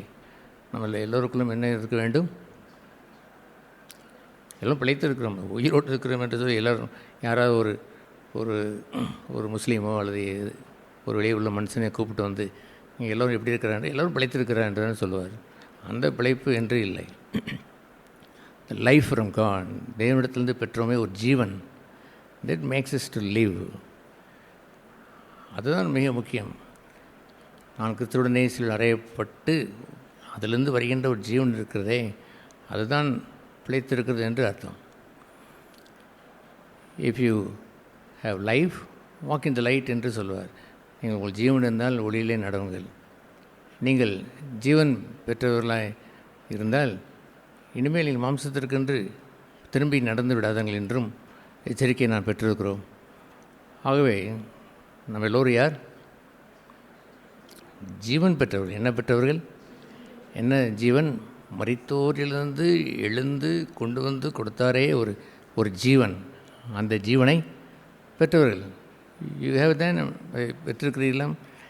S, that is a great treasure. அது ஒரு பெரிய ஒரு பாக்கியம். பிழைத்திருக்கிற நாங்கள் என்று சொல்வது, உசுரோடு இருக்கிற நாங்கள் என்று சொல்வதற்கு நீங்களான வேண்டும். ரோட்டில் இருக்கிற எல்லாம் தான் உயிரோடு இருக்கிறார்கள், அதல்ல. எதிலிருந்து பிழைத்தது என்று அவர் சொல்லுவார்? மரித்து எழுந்தவருக்கென்று பிழைத்திருக்க முடியும். மரித்து ஜீவனை கொடுத்து நமக்கு கொடுத்தாரே, அதிலே நான் பிழைத்திருக்கிற நாங்கள் ஒன்று அறிய வேண்டும். ஒரே ஒரு பாயிண்ட் தான் இங்கே ஃபோக்கஸ் பண்ணிட்டார். ஒன்று அறிய வேண்டும், அவர் எல்லோருக்காகவும் மரித்தார் என்று நிதானிக்கிறோம். அப்படியானால் பிழைத்திருக்காத, உங்கள் ஜீவனை பெறாத அந்த இந்து மக்களோ அல்லது உங்களுடைய உறவினர்களோ அல்லது ஒரு அவிசுவாசியோ அல்லது உங்களுக்கு ஒரு விரோதியோ, நாம் பாவிலாக இருக்கையில் நம்மை அன்பு கூர்ந்தவர் என்று சொல்கிற அந்த ஜீவன் இருக்கிறதே, அவரை வைத்து இந்த உலகத்தில் எல்லோருக்காகவும் அவர் என்ன செய்தார்? மரித்தார் என்று நிதானிக்கிறோம். ஆகவே நீங்கள் பிழைத்திருக்கிறீர்களா? அந்த பிழைத்திருக்கிற ஜீவன் எங்கிருந்து வந்தது? அவர் மரித்தோரிலிருந்து எழும்பி இன்று எழுக்கிறது. மரித்தோரிலிருந்தால் எல்லோரும் தான் மரித்தோம். நம்மை போலவே மரணத்திற்கு உட்பட்டு அந்த மரணத்திலிருந்து என்ன செய்தார்? எழுந்து எல்லோருக்கும் ஜீவன் தருகிறவராய் மாறிவிட்டாரே. ஹல்லேலூயா. அந்த ஜீவனை பெற்ற நீங்கள் ஒரு உண்மையை அறிந்திருக்க வேண்டும். அது என்னவென்றால், அவர் எனக்காக ஜீவன் தந்து பிழைக்க வைத்தது மாத்திரமல்லாமல் எல்லோருக்காக மரித்தார் என்று நிதானிக்கிறோம். யாருக்காக மரித்தார்? ஆகையால் நீங்கள் பிழைத்திருக்கிற அந்த ஜீவனை வைத்து ஒரு சாட்சியான வாழ்க்கைக்கு ஒரு ஃபோக்கஸ் பண்ணிடுறார். ஒரு குறிப்பான ஒரு பகுதியை அவர் எக்ஸ்போஸ் பண்ணி காண்பிப்பது தான் இந்த வசனங்கள். ஆகையால் அந்த 16ஆம் வசனம், இது முதற்கொண்டு நாங்கள் ஒருவனையும் மாம்சத்தின்படி அறியோம். எனவே நீங்கள் பிழைத்திருக்கிறீர்கள் என்பதற்காக நீங்கள் மாம்சத்தின்படி நடக்கிறவர்களை பார்த்து அவர்களுக்கு ஜீவன் தர வேண்டும் என்பதற்கு பதிலாக மரணத்தை கொண்டு வரலாமா? அவன் பாவத்தை நீங்கள் பேசிக்கொண்டே தெரியலாமா? இனி முதற்கொண்டு நாங்கள் ஒருவனையும் என்று சொல்வது உங்கள் மனைவியை மாம்சத்தின்படி அறிந்து கொள்வதாம், கணவனை மாம்சத்தின்படி அறிந்து கொள்வதாம். என் மனைவி இவள் மோசமானவள், இவள் மாம்சத்தின்படி நடக்கிறவள், அல்லது கணவனை பார்த்து யூஸ்லெஸ் ஃபெல்லோவன், மாம்சத்தின்படி நடக்கிறவன் என்றெல்லாம் அறியலாமா? உங்களுடைய சகோதரனை பார்த்து பாருங்கள் அவன் மாம்சத்தின்படி நடக்கிறான் என்று அவனை நீங்கள் நியாயம் தீர்க்கலாமா? நீங்கள் பிழைத்திருக்கிறீர்கள் என்பதை மறந்துவிட்டீர்களே. நமக்காக மரித்தவர் யாருக்காக மரித்திருக்கிறார்? எல்லோருக்காக மரித்திருக்கிறார். சொல்லுங்கள். தட் இன்க்ளூட்ஸ் உங்களுடைய கணவன், உங்களுடைய மனைவி, உங்களுடைய பிள்ளைகள். உங்களுடைய பிள்ளைகளை பார்த்து சிலர் அடிப்பதை பார்த்திருக்கிறேன். அறிவிட்டது நாய் பேய் என்றெல்லாம் அடிக்கும் பொழுது ஜீவன் பெற்றவர்கள் அதை செய்ய மாட்டார்கள். If they got the life, பெற்றவர்களாக இருப்பார் என்று சொன்னால் சி இஸ் டூயிங் இக்னரன்ட்லி, அவன் அறியாமல் செய்கிறான் என்று தான் சொல்லுவார்கள். ஒரு சிறு குழந்தை தவழ்ந்து அங்கே யூரின் போய்விட்டால் உண்மையான எந்த தாயுமே அடிக்க மாட்டாள் தான். அப்பொழுது மாத்திரம் கொஞ்சம் இரக்கம் இருக்கிறது. சரி, இந்த பிள்ளை யூரின் இருந்து விட்டது, தெரியாத பிள்ளை என்று சொல்லிக் கொள்கிறோம். ஆனால் மாம்சத்தின்படி நடக்கிறவள் என்று ஒன்று வருகிறதே, என்ன சின்ன பிள்ளையா இதை செய்வதற்கு, நீ இரண்டு இவ்வளோ பெரிய ஆளாக நின்று கொண்டு இதை செய்கிறாய் என்று சொல்கிறோமே, அதே போல் மாம்சத்தின்படி நடக்கிறவர்கள், நான் தவழும் பிள்ளை அல்ல, அப்படிப்பட்டவர்களே நீங்கள் பார்த்து மாம்சத்தின்படி நீங்கள் எப்படி அறியலாம்? இனி ஒருவரையும் நாங்கள் என்ன செய்ய மாட்டோம், மாம்சத்தின்படி அறிய மாட்டோம் என்று இருக்கிறதே. That is the light. அது ஒரு மிகப்பெரிய ஒரு ஒளி. அவருக்குள் ஜீவன் இருந்தது. அந்த ஜீவன் மனுஷருக்கு யூ காட் த லைஃப். ஜீவனை பெற்றீர்களா? மரித்தவர்களிலிருந்து உங்களுக்கு ஜீவன் தந்தாரே, அந்த ஜீவனை பெற்றீர்களா? எல்லாருக்கும் அவர் மரித்தார் என்பது ஜீவனை நீ பெற்றிருக்கிறீர்களா? ஆகவே நானே இதிலிருந்து தான் ஜீவனை பெற்றேன், மரித்தவர்களிலிருந்து ஜீவனை பெற்றபடியினாலே இனிமேல் ஒருவனையும் என்ன செய்ய மாட்டேன், மாம்சத்தின்படி தீர்க்க மாட்டேன். யாராக இருந்தால் என்ன, ஐ want to give them life. அவளுக்கு ஜீவன் தர முடிந்தால் ஜீவன் கொடுங்கள். ஜீவன் தர வேண்டும். அதுதான் கிறிஸ்தவ வாழ்க்கை. எல்லோருக்கும் இரக்கம் செய்ய வேண்டும். அதுதான் நமக்கு வேண்டும். அதை அவர் கூறும் பொழுது, நாங்கள் கிறிஸ்துவை கூட என்ன செய்ய மாட்டோம், மாம்சத்தின்படி. இது 100 ரூபாய் ஒரு பைபிளை வாங்கி ஒருவன் படித்து முடித்து விட்டான் என்று சொன்னால், அவன் கிறிஸ்துவை மேலோட்டமாக அறிந்து கொண்டிருக்கிற ஜீவின் தான். நாம் கேட்டதை போல் அவர் யாரையோ ஐயோ என்று சொல்லிவிட்டான், நாமும் சொல்லலாம் என்று சொல்லிக்கொள்வதா? அல்லது அவர் என்னை புசிங்கள் என்று தன்னுடைய ஆவிக்குரிய தன்னுடைய ஜீவனை குறித்து மற்றவர்களுக்கு கொடுக்க விரும்பி சொல்லும் பொழுது அங்குள்ள ஜனங்கள் என்ன சொல்லி கொண்டார்கள், இதை இப்படி இவன் மாம்சத்தை புசிக்க சொல்கிறான் என்று கூறி அவரை ஒவ்வொரு இடங்களில் தள்ளி வைத்து விடுவதா? அவர்கள் அப்படி போய்விட்டார்கள். ஆண்டவர் சொன்னார், வெறும் நான் பேசின எழுத்தை மட்டும் வைத்து கொண்டு வாழுகிறவர்கள் எழுத்து கொள்ளும், அவனுக்கு ஜீவன் தருவதில்லை. நான் சொல்லுகின்ற வார்த்தைகளோ என்னவா இருக்கிறது, ஆவியும் ஜீவனுமாக இருக்கிறது என்று சொன்னாரே. ஆகவே அதை அவர் அண்டர்லைன் பண்ணி தான் அவர் சொன்னார். அவரை வார்த்தைகளை எதன்படி எடுப்பதில்லை, எழுத்தின்படி எடுப்பதில்லை. கிறிஸ்துவை இனி நான் மாம்சத்தின்படி அறிவதில்லை. மாம்சத்தின்படி அறிகிறதை போல கூட கெமிஸ்ட்ரி புத்தகத்தை நீங்கள் படித்தால் அப்படி தான் படித்து நீங்கள் 100 மார்க்கு வாங்கலாம். ஆனால் இனிமேல் கிறிஸ்துவை நான் மாம்சத்தின்படி அறியாமல், மாம்சத்தின்படி எனக்கென்று ஆதாயப்படுத்தி வசனங்களை பொறுக்கி வைத்து கொள்ளாமல் ஆவின்படி பிழைக்கிறவர்களாக இருக்க வேண்டும். கிறிஸ்து ஒருபோதும் ஒரு காலத்தில் அவர் பிறரை ஆக்கணிக்குள்ளாக தீர்க்க வரவில்லையே. நீங்களோ அவரை ஆக்கணிக்குள்ளாக தீர்க்கிறவரை போல வசனத்தை வைத்து கொண்டு ஆர்க்கணைக்குள்ளாக தீர்ப்பதை கொடுமை அல்லவா? அதுபோன்று நீங்கள் அறியலாமா? கிறிஸ்துவுடைய வார்த்தைகளை புரட்டி போட்டு வேறு எதற்கென்று தங்களுடைய வசதிப்படி அதை மாய்மாலம் செய்து வாசித்து கொண்டு அறியாத ஜனங்களை, பேதைகளை ஏமாற்றலாமா? வெறும் மாம்சத்தின்படி அறிந்து கொண்டவர்கள். ஆகவே அவரை நான் அறிவதை கூட என்னவென்று அறிய வேண்டும்? மாம்சத்திற்கென்று அறியாமல் ஆவியின்படி அறிவதற்கு கேட்க வேண்டாமா? What is the life here? இதில் என்ன ஜீவன் இருக்கிறது? அவர் என்னை அழித்து போடுவதற்கு என்று அவர் என்னை சில கடின வார்த்தையில் அவர் பேசினார்.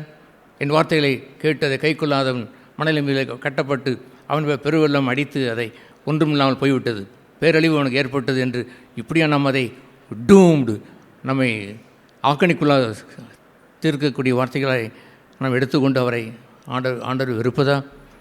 You must love the lord. கர்த்தரை எப்படி அவன் நேசித்திருக்க வேண்டும்? மாம்சத்தின்படி அறியேன். நான் என்னை போலவே அவரை அறிந்து கொள்வதா? I must know him as a life.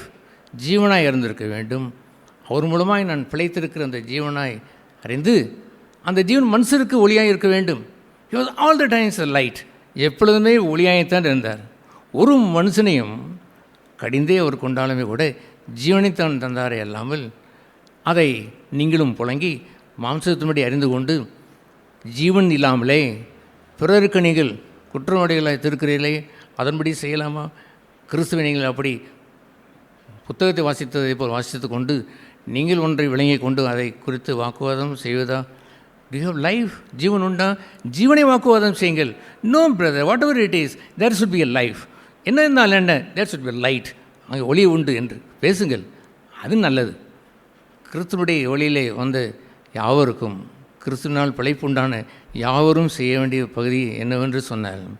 அவர் எனக்காக மாத்திரம் மரிக்காமல் எல்லோருக்காகவும் மரித்தார். ஆகையினால் இனி ஒருவனையும், என் மனைவியோ எனது கணவனையோ என் பிள்ளைகளையோ எதிர் வீட்டுக்காரன் யாரையும் எதன்படி அறிவதில்லை. மாம்சத்தின்படி நான் திருத்து விட மாட்டேன். மாம்சத்தின்படி அறிந்தவனை புறக்கணித்து விட மாட்டேன். கிறிஸ்துவை கூட இனி மாம்சத்தின்படி அறிந்து நான் செய்த கையாண்ட வசனங்களை பயந்து நான் நடுங்குகிறேன். எதையாவது ஒரு வசனத்தை பயன்படுத்தி நான் நியாயத்திற்கு அல்லவோ கொண்டு போகிறேன், ஜீவனை கொண்டு வருவதாக அது இல்லையே. அதை அவன் உணர்வதில்லை. ஏனென்றால் அவன் எண்ணிக்கொள்கிறான், ஐ நோ கிரைஸ்ட், கிறிஸ்துவை அறிந்திருக்கிறேன். ஐ நோ த வேர்ட், இந்த வார்த்தை எனக்கு தெரியும், எல்லாம் தெரிந்ததை போல். ஒருவர் என்னிடம் சொன்னால், என்னை போல் ஒருவர் வேத வாக்கியங்களை ஆராய்ந்து வேத வாக்கியங்களை அதிகமாக கற்றவர் ஒருவரும் இல்லை என்று என்ன ஒருவர் சொன்னதை கேட்டு இருக்கலாம். அவர் வயதானவராக இருக்கலாம், நிறைய படித்திருக்கலாம், வேதவசனை தியானித்திருக்கலாம். ஆனால் சொன்ன வார்த்தை என்னவோ, ஒருவரும் என்னை போல் படித்ததில்லை என்று சொல்லும் பொழுது அதில் ஒரு ஆணவம் இருப்பதை அன்றே நான் கண்டேன். என்னை போல் ஒருவரும் அப்படியெல்லாம் தியானித்திருக்க மாட்டார்கள், வேத புத்தகத்தை ஊடுருவி பார்த்திருக்க மாட்டார்கள் என்று சொல்வது ஜீவனை கொடுக்கல்லவோ பேசியிருக்க வேண்டும். அதை கேட்பதற்கு கூட, ஒரு ஸ்டேட்மெண்ட்டை கேட்பதற்கு கூட ஜீவன் அல்லவோ அது உண்டாயிருக்க வேண்டும். ஆணவம் இருக்கலாமா? அந்த வசனத்தை வைத்து தவறாய் பயன்படுத்துவதற்காக, கையாளுவதற்காக உங்களுக்கு வசனத்தை அவர் கொடுத்தார். நீ அறிந்து கொண்ட வசனங்கள் முழுவதும் கிறிஸ்துவை மாம்சத்திற்கு ஏற்றபடி என்ன செய்தீர்கள்? அறிந்து கொண்டீர்கள். இனி முதற்கொண்டு நான் பிழைத்திருக்கிற அந்த ஜீவனை கொண்ட அந்த இயேசுவை, கிறிஸ்துவை நான் பேசுவேனே அல்லாமல் நான் மாம்சத்தின்படி என்ன செய்ய மாட்டேன். அறிந்தவனாக இருந்து கிறிஸ்துனுடைய வார்த்தையை கூட, கிறிஸ்து செய்த செயல்களை கூட நான் எடுத்து ஏதாவது ஒன்றை வைத்து ஜீவனுக்கு விரோதமாய் பேசுவதற்கு மாட்டேன் என்று தீர்மானம் எடுத்துக்கொள்ள வேண்டும். பிழைத்திருக்கிறேன். நீங்கள் அப்படி என்ன வேண்டும்? எனக்காக மாத்திரம் மரித்தவர் ஜீவன் கொடுக்காமல் எல்லோருக்காகவும் என்ன செய்தார்? மரித்து ஜீவன் கொடுத்தார் என்பதை அறிந்திருக்க வேண்டும். அல்லேலூயா. அதுபோன்ற ஒரு அற்புதமான ஒரு ஜீவியத்தினை வாழத் தொடங்கிவிட்டால் அவருக்குள் ஜீவன் இருந்தது என்பதைப் போலவே உங்களுக்குள்ளும் ஜீவன் இருந்தது. அந்த ஜீவன் சொல்லுங்கள், எந்த மனுஷன் இதுவரைக்கும் என் மனைவிக்கு நான் ஜீவன் தரவில்லையோ, ஒளியை தரவில்லையோ, ஒருவேளை என் கணவனுக்கு ஒளியை தரவில்லையோ, பிள்ளைகளுக்கு ஒளியை தரவில்லையோ, எதிர் வீட்டுக்காரனை படாபடான் கதவை பூட்டி கொண்டவன் அவனுக்கு நான் ஒளியை தரவில்லையோ, ஏதோ ஒன்று செய்து விட்டான் என்பதற்காக அவரிடத்தில் நான் பேசுவதில்லையே, அவருக்கு நான் ஜீவன் தரவில்லையோ, அவருக்காகவும் தானே கிறிஸ்து மரித்தார் என்ற எண்ணம் வரவில்லை என்று சொன்னார். நீங்கள் பிழைத்திருக்கிறவர்கள் என்று உங்களை நெஞ்சார கவித்து சொல்லுகிற பாக்கியம் இல்லாது போய்விடும் ஐயா. நீங்கள் ஜீவன் பெறாதவர்களாய் போய்விடுவீர்கள். ஜீவன் பெற்றவன் ஜீவன் தருவான். இயேசு தன் இந்த உலகத்திற்கு நான் வெளிச்சமாக இருக்கிறேன் என்று சொல்லிவிட்டு அவருக்கு சில அதிகாரங்களுக்கு பிறகு மத்தேயில் என்னவென்று சொன்னார் என்று தெரியுமா? நீங்கள் உலகத்திற்கு ஒளியாக இருக்கிறீர்கள். You should be the light. அவர் ஜீவனுடையவராய் ஒளியாக இருந்ததை போல் ஒளியாக இருந்திருக்க வேண்டாமா? எத்தனை பேர் உங்கள் தெருவிலேயே நீங்கள் முகத்தை திருப்பி கொண்டிருக்கிறீர்கள் என்று பாருங்கள். அதற்காக புத்தியீனமாக எல்லாரும் பேசிக்கொண்டே தெரியும் நான் சொல்லவில்லை. Something there is no light there. ஜீவன் அங்கே இல்லை. பார்த்துருந்திருக்க வேண்டாமா? அவன் இப்படியா நான் பேசியிருந்திருக்க வேண்டும், ஐயோ நான் தவறு செய்துவிட்டேன் என்று உணர்ந்திருக்க வேண்டாமா? இன்னொரு வாய்ப்பு கிடைக்கும் பொழுது அவனிடத்தில் நீங்கள் பழகின்ற அந்த ஒளியினுடைய அந்த பிரவாகத்தை கண்டு இந்த மனுஷன் அன்றைக்கு வேறு மாதிரி இருந்தான், இன்றைக்கு வேறு மாதிரி இருக்கிறான் என்று பார்த்து விட வேண்டாமா? மனம் திரும்புதலுடைய ஒரு உணர்வை அடைந்திருந்திருக்க வேண்டாமா? You should have that life. அந்த ஜீவன் பிழைத்திருக்கிறவர்கள, உசுரோடு இருக்கிறவர்கள, மரித்தோரிலிருந்து எழுந்து உங்களுக்கு கொடுத்தாரே அந்த ஜீவன் பெற்றவர்களாக இருந்தால், இவனுக்காகவும் அல்லவோ கிறிஸ்து மரித்தார், இவருக்காக அல்லவோ கிறிஸ்து மரித்தார், எல்லோருக்காகவும் கிறிஸ்து மரித்திருக்க என் உள்ளத்தில் இருக்கக்கூடிய யாரையெல்லாமோ எழுதி வைத்தது எல்லாம் நான் என்னை சுத்திகரித்து கொண்டு கழுவி பிளைன் சீட்டாக வைத்திருந்திருக்க வேண்டும்.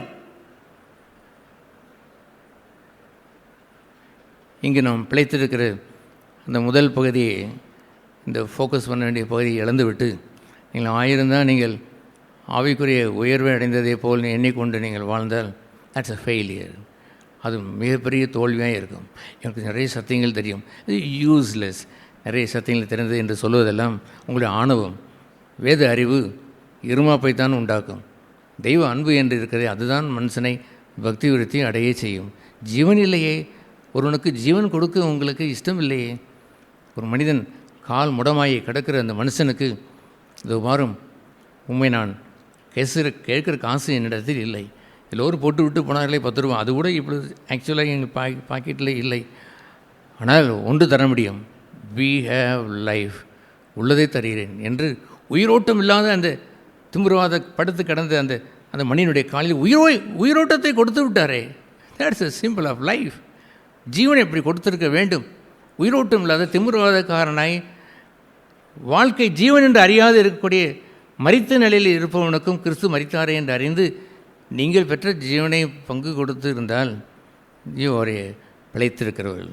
உங்களுக்கு பேர் தான் என்னென்று பேர் சொல்லுங்கள், சொல்லுங்கள். அது ரியலி என்ன பைத்தியம் பிடித்து இருந்தால் உயிரோடு இருக்கிற பார்க்கவில்லை என்று அது அல்ல. த லைஃப், மரித்தோரிலிருந்து எழுந்து ஜீவனை கொடுத்தாரே அந்த ஜீவனை வைத்து பிழைத்திருக்கிற வாழ்க்கை என்று இருக்கிறது. அது வாழ்ந்து விட்டால் நம்ம எல்லோரும் ஒளியாக இருப்போம். திடீரென்று ஒரு ப்ரோக்ராமை வைத்து எல்லோரும் அந்த மாலை நேரத்தில் ஒரு தீக்குச்சியை கேண்டில் லைட்டை வைத்து கொண்டு you're all the light of the world என்று சொல்லி அந்த இருட்டை வைத்து ஒரு மெழுகுவத்தை காண்பித்து விட்டால் அது அந்த வெளிச்சம் என்று சொல்லிக் கொள்வதா? அன்று உள்ள காரில் நேச தெய்வம் என்பது அந்த பாடல் முடிந்துவிடும். வாழ்நாளெல்லாம் உங்களுடைய இருளிலே இந்த ஒளியை பிரகாசித்தீர்களா என்று ஆண்டவர் கேட்க மாட்டார். எங்கு இருள் இருக்கிறதோ அங்கே தான் ஐயா உங்களுடைய ஒளி இருக்கிறது என்பதை காட்ட முடியும். நீங்கள் நான் தான் இத்தனை இடத்துல மகிழ்ச்சியாக இருக்கேன், இங்கே பாருங்கள் நாங்கள் சிஸ்டர்ஸ், நாங்கள் பாருங்கள் நாங்கள் பிரதர்ஸ் என்று கூடிக்கொள்வதா? ஒளி என்பது இருளில் பிரகாசிக்க வேண்டும். எந்த மனுஷனையும் பிரகாசிப்பிக்கிற ஒளியாய் அது இருந்திருக்க வேண்டும். எந்த இருளான மனிதன் மத்தியிலையும் பிரகாசித்திருக்க வேண்டும். ஏன் எப்படி பிரகாசிக்க முடிந்தது? ஒருவனையும் நான் எப்படி அறியேன்? அவன் மாம்சத்தின் கிரிகளின்படியோ அறிவதில்லை. இப்படி செய்தான் அப்படி செய்தான் என்று எண்ணுவதில்லை. நான் எப்படி வாழ்ந்தேன்? நானும் மரித்தவர்களிருந்து பிழைப்பு தானே வாழ்ந்திருக்கிறேன். எல்லோருக்கும் மரித்தாரே என்று எண்ணி மற்றவர்களுக்கும் அந்த ஜீவனை தருவதுதான். இனி முதற்கொண்டு நான் என்ன செய்வதில்லை? சொல்லுங்கள், ஒருவனையும் சொல்கிறேன் என்று சொல்லுங்கள். அந்த ஒருவன் யார்? ஒன்று நீங்கள் திறப்பி பாருங்கள், ஒன்றல்ல நிறைய பேர் இருப்பார்கள். அத்தனை பேரையும் அங்கே இயேசுவின் இரத்தத்தினாலே கழுவப்பட்டதை போல் தூக்கி எறிந்து விடுங்கள். Your heart should be plain. இருதயத்திலே சுத்தமுள்ளவன் பாக்கியவான் என்று சொல்லும் பொழுது அந்த இருதயத்திலே யாதொருவனை குறித்தும் நீ எழுதி வைத்திருக்கக்கூடாது. யாதொருவனெல்லாம் அங்கே சூழ நின்று கொண்டு இருந்திருக்கக்கூடாது. அத்தனையும் சுத்திகரித்திருக்க வேண்டும். அவன்தான் சுத்தமுள்ளவன். தேவனை மாத்திரமே தரிசிக்கிற ஒரு இருதயம் கொண்டவன் தான் பிழைத்திருக்கிறேன் ஐயா. அவன்தான் போய் கிறிஸ்துவை எல்லோருக்கும் அவன் கொண்டு சென்று அறிவிப்பான். ஏசு இந்த ஜீவனை குறித்து மாம்சீகமாய் அறிந்து கொண்ட இந்த வேதபாரர்களுக்கும் பரிசேயர்களுக்கும் நடந்த ஒரு நிகழ்ச்சியை இந்த வேதம் எழுதி வைத்திருக்கிறது. யோவான் எழுதின சுவிசேஷம் அந்த 8ஆம் அதிகாரத்தில் நாம் எல்லோருக்கும் தெரிந்த அந்த நிகழ்ச்சி தான். ஏசு ஒலிவமலைக்கு போனார். மறுநாள் காலையிலே 8ஆம் அதிகாரம் முதல் வசனம் வந்தபொழுது, திரும்பி தேவாலயத்தில் வந்தபோது ஜனங்கள் எல்லாரும் அவரிடத்தில் வந்தார்கள். ஜனங்கள் எத்தனை பேர் வந்தார்கள்? ஆல்மோஸ்ட் அவரை அறிந்த அத்தனை பேருமே வந்து விட்டார் என்று வைத்துக் கொள்கிறேன். பெரிய ஒரு கூட்டம், அத்தனை பேர் கூட்டத்தின் மத்தியிலே அவர் உட்கார்ந்து அவர்களுக்கு உபதேசம் பண்ணி கொண்டிருந்தார் ஐயா.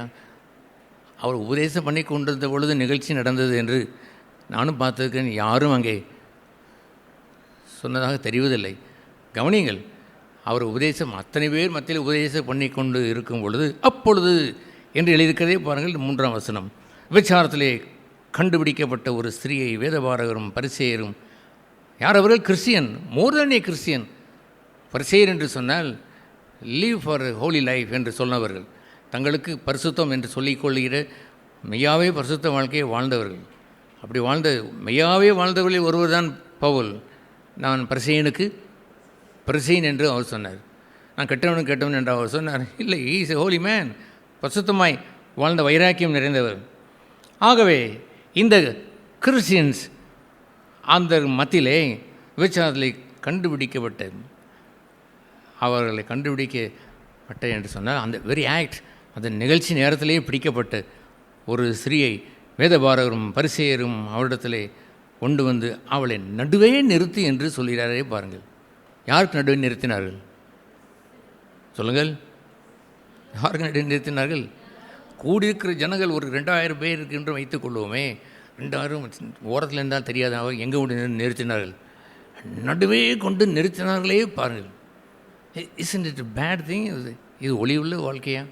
இருள் கொண்டவன் தான் என்ன செய்வன்? எல்லோருக்கும் அம்பலப்படுத்த வேண்டும், இவளை வெட்கப்படுத்த வேண்டும், பாவம் செய்தால் கொல்ல வேண்டும் என்று அடுத்த ஸ்டெப்புக்கு வருகிறார்கள். ஆனால் அவளை வெட்கப்படுத்துவதற்காகவே நடுவே கொண்டு நிறுத்துகிறார்களே பாருங்கள். If you got the life, ஜீவனை பெற்றவர்களாக இருந்தால் ஒரு மனுஷனை வெட்கப்படுத்த வேண்டும் என்று விரும்ப மாட்டீர்கள். ஒரு காலத்தில் பரிசுத்தமாய் வாழ்ந்தவர்கள் என்று நான் நம்பியிருந்த ஒருவர், உங்களை நான் அநேருக்கு மத்தியில் வெட்கப்படுத்துவேன் என்று ஒரு சொன்ன வார்த்தையை நான் கேட்டு ஐ வாஸ் ஷேட்டர்ட். நான் நொறுங்கி போய்விட்டேன். எனக்காக அல்ல. How can this man can say like then? எப்படி சொல்ல முடியும்? அதுவும் இல்லாதது பொல்லாததெல்லாம் பொய்யுரை செய்து நான் செய்வேன் என்று சொன்ன ஒரு பகுதியை நான் பார்த்தபொழுது, we also done that, நாமும் செய்திருக்கிறோம். அவ்வப்பொழுது சிலர் வெட்கப்படுத்துவதற்கென்று செய்கிற செயல் இருக்கிறது அல்லவா? யாரோ ஒருவர் பெரிய ஒரு இந்த வேதபாரனை போல் இருக்கிறவர்கள் செய்வதைக் கண்டு ஆச்சரியமாகத்தான் தோன்றுகிறது. இவனை வெட்கப்படுத்தி விட வேண்டும், இவளை வெட்கப்படுத்தி விட வேண்டும் என்று எண்ணுவது சரிதானா? அப்படி செய்யலாமா? ஒரு மனைவி என்னிடத்தில் சொன்னார், இருக்கட்டும், ஒரு மனைவி என்றால் கணவன் மனைவியை வாழ்கின்ற அவரிடத்தில் அந்த பெண்மணி என்று சொல்கிறாள், என் கணவரை எங்கள் அப்பா அம்மா வருகிறார்கள், அவன் நடுவில் வைத்து இவர் என்ன செய்வேன்? வெட்கப்படுத்த போகிறேன் என்று அவள் சொல்கிறார். நான் ஒரு வார்த்தை நான் கேட்டேன், அம்மா உங்கள் கணவர் உங்கள் சொந்த கணவர் தானே என்று கேட்டேன். சொந்த கணவரையே வெட்கப்படுத்துவது அவ்வளோ மகிழ்ச்சியாமா என்று கேட்டேன். அது என்னமோ பிரார்த்தனை சொல்கிறார்கள், இருந்துவிட்டு போகட்டும். But the see the attitude, மனநிலையை பாருங்கள். யாரையாவது கொண்டு வந்து வெட்கப்படுத்த வேண்டும். அவள் மத்தியில் நின்று கொண்டு நான் செய்யவில்லை இவன் தான் என்று குற்றம் சாட்டி நடுவே அவரை குற்றவாளியாய் மாற்ற வேண்டும். இத்தனை பிரார்த்தனை செய்கிறார்களே, இத்தனை கூட்டத்தின் நடுவே உம்மை கொண்டு வந்து நிறுத்தியிருக்கிறார்களே, ஒன்று பதில் சொல்வதில்லை என்று கேட்ட பொழுது ஏசு வாய் திறக்கவில்லை என்று எழுதியிருக்கிறதே, அற்புதம். அதுபோன்ற இடத்தில் போவது இன்னும் கொஞ்சம் மேலான அற்புதம்தான். ஆனால் கொண்டு வந்து நிறுத்தினவர்கள் அந்த சொந்த ஜனங்கள், அவரால் நன்மை பெற்றவர்கள், குருடாய் கண் பார்வை பெற்றவர்கள், செவிடாய் காது கேட்டவர்கள், ஊமையாயிருந்து பேசினவர்கள், முடமாயிருந்து நடந்தவர்கள், நன்மை பெற்றவர்கள், அந்த முந்தின இரவு தான் ஓசன்னா பாடினவர்கள், இப்பொழுது இவரை சிலுவையில் அறையும் என்று எல்லோரும் சேர்ந்து சொல்லுகிற வெட்கக்கேட்டிற்கு உள்ளாய் அவரை கொண்டு வந்து நிறுத்தி விட்டார்களே. அந்த கோலத்திலே வைத்து அவரை நிறுத்தி வைத்து மகிழ்ச்சி அடைந்தான் அந்த வேதபாரர்களும் பரிசேயரும். ரெட்டுடுத்தி தலையில் முள்முடி சூட்டி ஆடையெல்லாம் எடுக்கு கலைந்து போக செய்ய வைத்து கையிலே ஒரு கோலை கொடுப்பதை போல் கொடுத்து ராஜா வாழ்க என்று சொல்லி துன்புறுத்தினார்களே, உமிழ்ந்தார்களே, காரி துப்பினார்களே, தலையை மூடி அவர்கள் அடித்தது யார் என்று சொல் என்று கேட்டார்களே, அதுபோன்று வெட்கப்படுத்துகின்ற ஒரு செயல் என்று சொல்வது இஸ் டிமானிக், பேய்த்தனமானது. Have you tried that with anybody like that? யாராவது ஒருவரை வைத்து நீங்கள் முயற்சித்தது செய்தது உண்டா? அப்படி செய்திருப்பீர் என்ற மனம் துக்கமடைய வேண்டாமா? ஜீவனை அற்றவனைப் போல் நடந்தேனே என்று அறிய வேண்டாமா? எல்லோருக்காகவும் யார் மரித்தார்? என்ன வாசித்தோம்? எல்லோருக்காகவும் அவர் என்ன செய்தாரே? மரித்தாரே. அவனுக்காகவும் மரித்ததில்லையோ? அந்த கெட்டவனுக்காகவும் மரிக்கவில்லையோ? எதை எண்ணி உங்களுக்காக மரித்தார்? நன்மை உண்டு என்று அறிந்த உங்களிடத்தில் மரித்தார். நான் பாவியாக இருக்கையிலே கிறிஸ்து இயேசு எனக்காக மரித்தபடினாலே தேவன் என் மீது வைத்த அன்பை விளங்க பண்ணினார் என்று வாழ்ந்து கொண்டு அந்த ஜீவனை பெற்றுக்கொண்டு பிழைத்திருக்கிறேன் என்று சொல்லிக்கொண்டு எல்லோருக்காக அவர் மரித்தார் என்ற எண்ணத்தை இழப்பது என்பது கொடுமையா? ஏன் அனைவரிடத்தில் சுவிசேஷ பாரம் இல்லை என்று தெரியுமா? இவனுக்காகவும் கிறிஸ்து மரித்தாரே, அவனை எப்படியா ஆதாயப்படுத்த வேண்டும். என்னை அவர் வெறுக்கிறார்கள், ஆனால் போய் அன்பாய் பேசி என்னுடைய ஜீவனை கொஞ்சம் பகிர்ந்து கொடுக்க வேண்டும். அதை கேட்டு அவள் வர வேண்டும் என்று ஒரு எண்ணம் வராது. ஏன் தெரியுமா? எல்லோருக்காகவும் கிறிஸ்து மரித்தாரே என்ற எண்ணத்தை இழந்து சுவிசேஷத்தை ரெண்டாக பிளந்து உலகமெங்கும் போய் சுவிசேஷத்தை யாராவது அறிவித்து வருவார்கள்.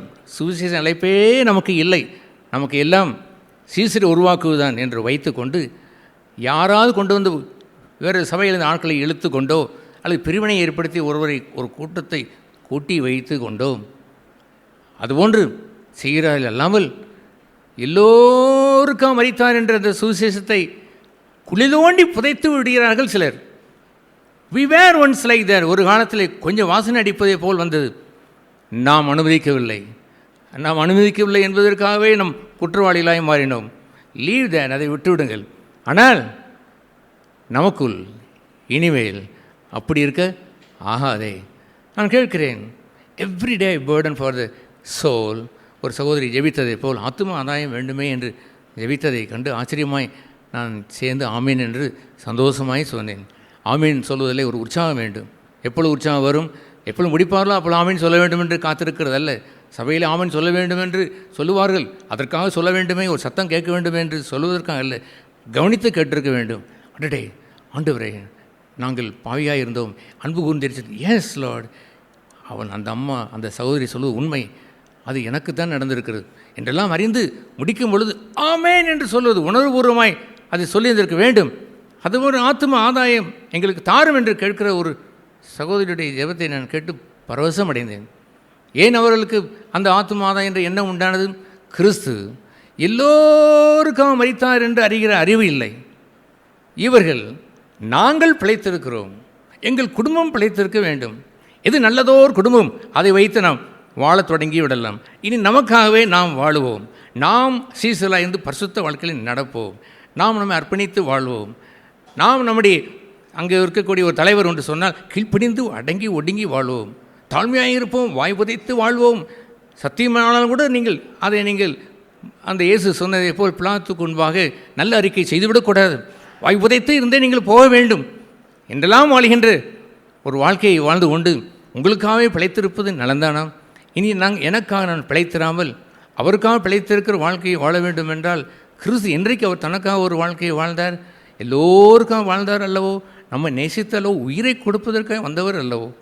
உங்களை யார் அப்படி உலகத்திலே எந்த மனுஷன் சொல்லுவான் இந்த உலக மக்களுக்காக உயிர் கொடுக்கும்படியே நான் வாழ்ந்தவன் வந்திருக்கிறேன் என்று யார் சொல்லுவார்? உங்களுக்காக உயிர் கொடுத்து வாழ்ந்த அவரை வைத்து கொண்டு எல்லோருக்காக மரித்தவர் என்ற எண்ணத்தை கிள்ளி எடுத்து விடுவது சரிதானா?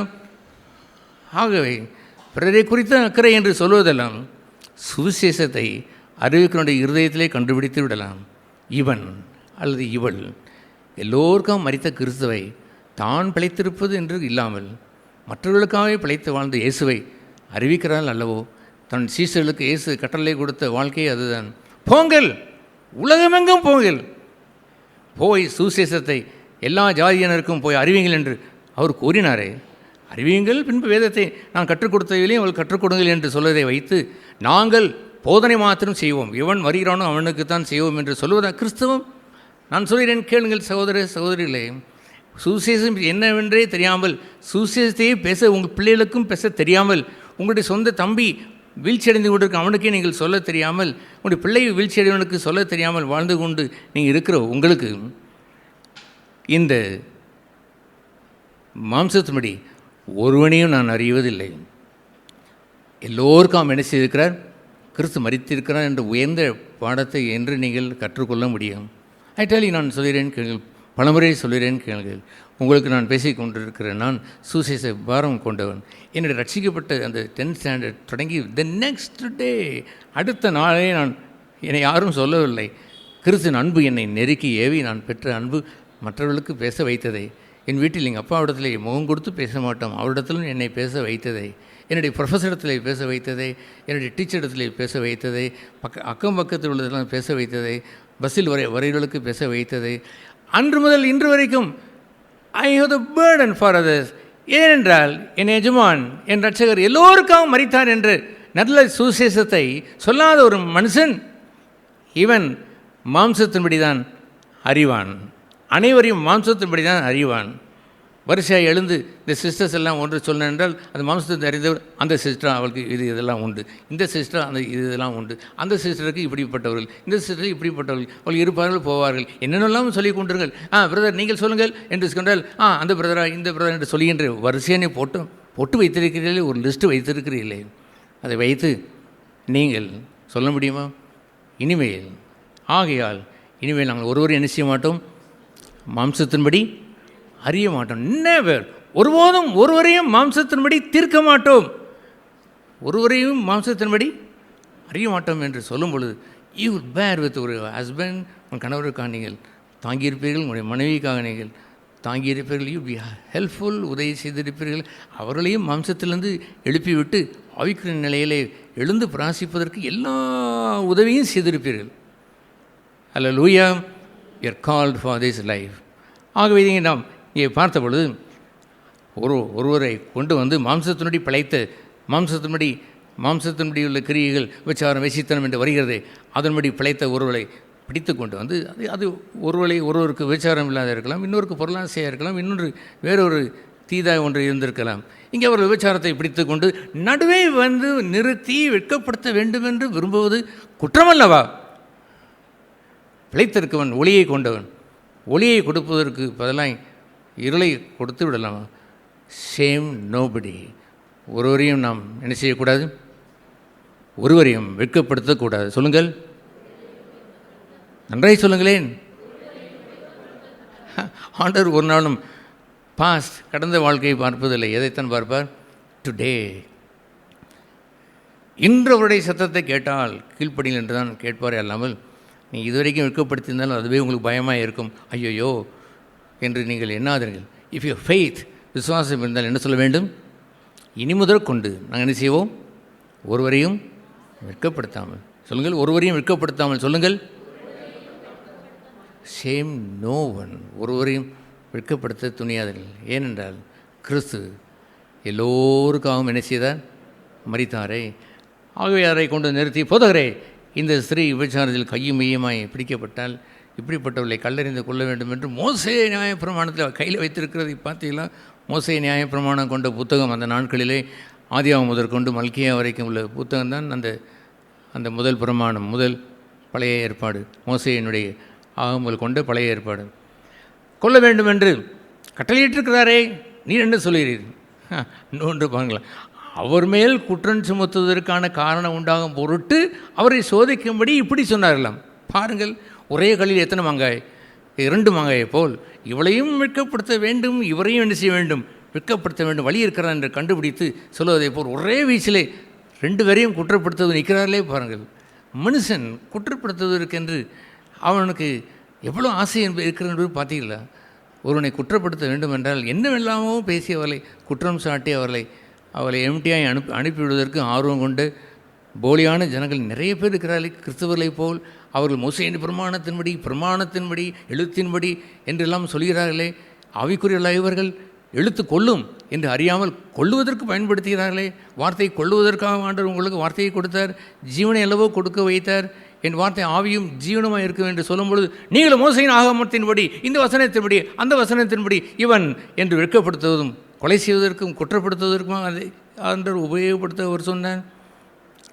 ஆகவே ஒருவனையும் சொல்லுங்கள் மாம்சத்தின்படி அறியாமல், ஈவன் திஸ் அடல்டர், இந்த விபச்சாரம் செய்த பெண்மணியை கூட, உங்களுக்கு தெரியுமா அந்த விபச்சாரி என்று அவர்கள் சொன்னார்கள். ஏசு என்ன சொன்னார் தெரியுமா?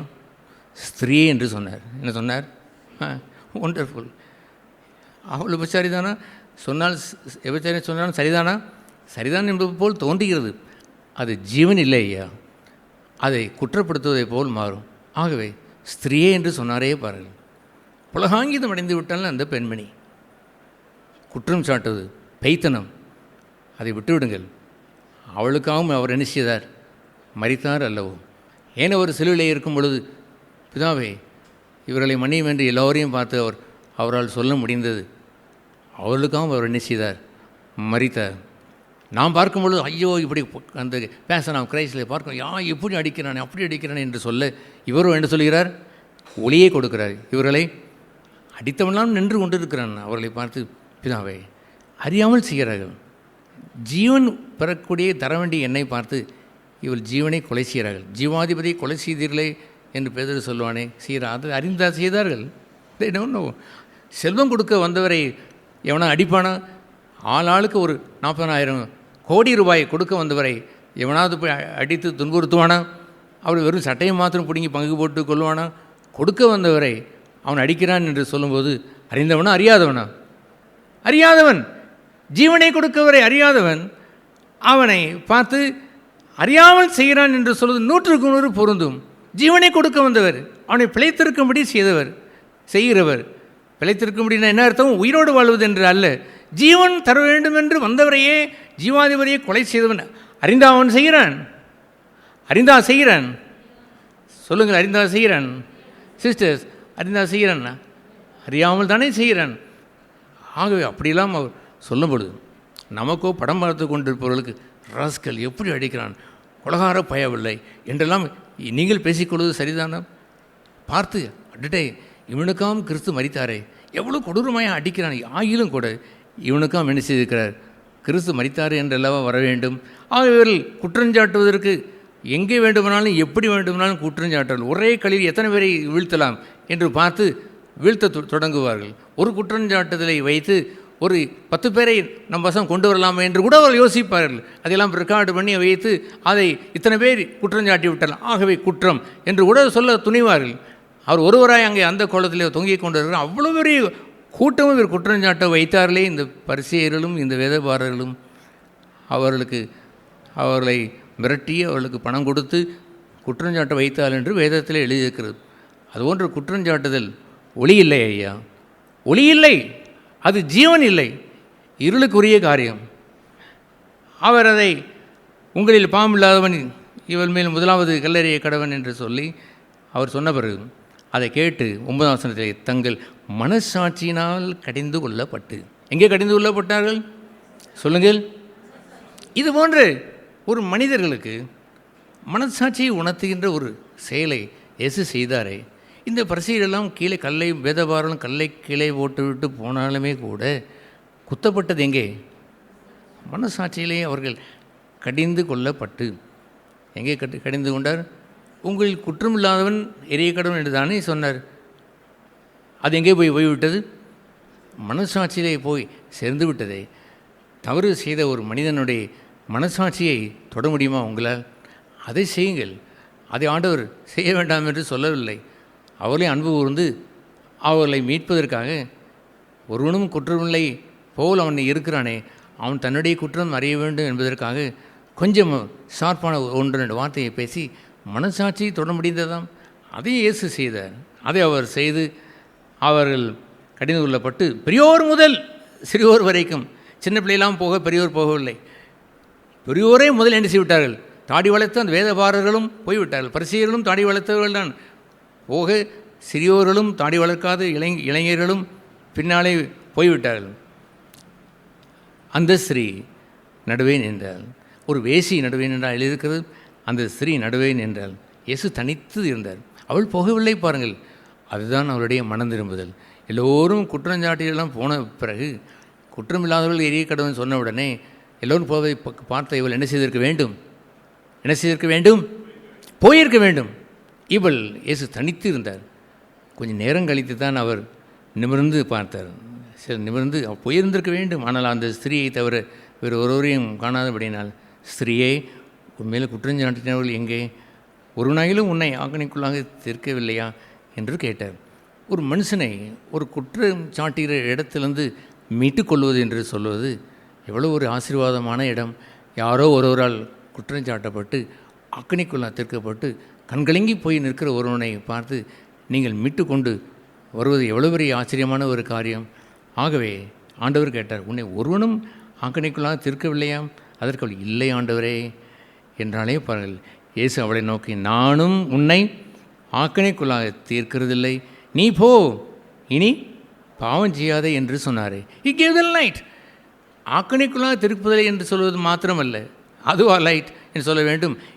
டோன்ட் டூ அகெயின், மறுபடியும் இந்த பாவத்தை செய்யாது என்று புதிய அத்தியாயத்தை திறந்து ஒரு புது பழைய புக்கை எல்லாம் ஒளிந்து போயின தூக்கி போட்டுவிட்டு ஒரு புது புக்கை கொடுத்து, இனி உன் வாழ்க்கையை இன்று முதல் எழுத தொடங்கு என்று கொடுத்தாரே பாருங்கள்.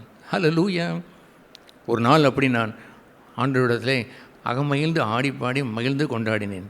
இதே வார்த்தை தான், இனி பாவம் செய்யாது என்று சொன்ன அந்த உடனே, ஆண்டவரை நீ தந்திருக்கிற இந்த புத்தகத்திலே, புது வாழ்க்கையிலே, I will write a new thing, புதிய காரியங்களை எழுதி உண்மை நான் மேன்மை பாராட்டுவேன் என்று நான் அதை ரிசீவ் பண்ணி கொண்டேன். பழையது ஒளிந்து போயினேன் என்று சொல்ல எவ்வளவு மகிழ்ச்சி. அதை போய் சரி பண்ணிட்டு வா என்று சொன்னால் எங்கே போய் என்னால் சரி பண்ணி விட்டு வர முடியும்? அத்தனை பின்னல் நிறைந்த வாழ்க்கை, அத்தனையும் ஒரு தூக்கி கடலின் ஆழத்திலே போட்டு விட்டார் என்று சொல்லுவதும், உன் பாவத்தை மேற்குக்கும் கிழக்குக்கும் எவ்வளோதும் அவ்வளோ விளக்கி வைத்தேன் என்று சொல்லுவதும், ரத்தாம்பரமாய் சிவப்பாய்ந்ததை போல் பஞ்சை போல் வெண்மையாக்கி விட்டேன் என்று சொல்லும் எத்தனை பேரானந்தம் பாருங்கள். என்ன பேரானந்தம்! இனி from now on don't do that, பாவம் செய்யாது என்று சொன்னாரே. அதை அவர் சொல்ல பொழுது, நானும் உன்னை ஆக்கணிக்குள்ளாக திருக்கிறதில்லை என்று சொல்வதை நீங்கள் பெற்றிருந்தால் என்ன சொல்லலாம்? கிறிஸ்து எல்லோருக்காகவும் மரித்தாரே என்பதை சொல்ல முடியும். மற்றும் இயேசு ஜனங்களை நோக்கி, நான் உலகத்திற்கு ஒளியாக இருக்கிறேன், என்னை பின்பற்றுகிறவன் இருளிலே அவன் நடவாமல் எதை ஒளியை பெற்றிருப்பான்? He will give the light of this life. இருளில் உள்ளவன் ஆக்கணிக்குள்ளாக திருக்கிறவன், ஒளியிலே உள்ளவன் he got the அந்த ஜீவனை குறித்த வெளிச்சத்தை பெற்றிருக்கிறான். ஜீவ ஒளியை அடைந்திருப்பான் என்று சொன்னால் என்னவென்று அர்த்தம்? Light of this life. இந்த வாழ்க்கை ஜீவனை குறித்ததான ஒளியை பெற்றிருக்கிறான். இந்த ஜீவனை குறித்த ஒளியை நீங்கள் பெற்றிருக்கிறீர்களா? நீங்கள் அடைந்த அந்த ஜீவனை மற்றவர்களுக்கு கொடுக்குவதற்குரிய அந்த லைட்டை, வெளிச்சத்தை நீங்கள் பெற்றிருக்கிறீர்களா?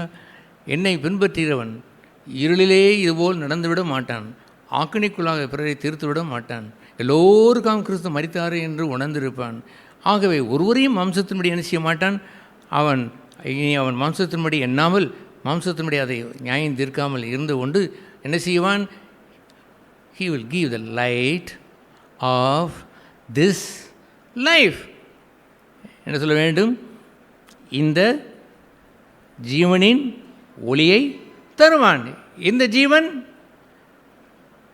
ஜீவன் பிறரை அக்கணிக்குள்ளாத அந்த ஜீவனை மற்றவர்களுக்கு கொண்டு வந்து தருவான். He won't walk in the darkness. இருளிலே இனிமேல் நடவாமல் என்று இருக்கிற இடத்தை நீங்கள் பெற்றுக்கொண்டீர்களாம். This is the most important thing. I don't want to walk in the darkness. I am called, எதற்கு அழைக்கப்பட்டிருக்கிறேன்? எதை கொடுக்கும்படி? இருளிலே நடவாமல் இருந்தால்தான் நான் மற்றவர்களுக்கு எதை கொடுக்க முடியும்? ஜீவ ஒளியை அடையும்படி அவன் செய்வான். ஜீவ ஒளி என்றால் என்ன அர்த்தம்? இந்த ஜீவியத்தை பற்றி தானே ஒளி. எந்த ஜீவியத்தை பற்றி தானே ஒளி?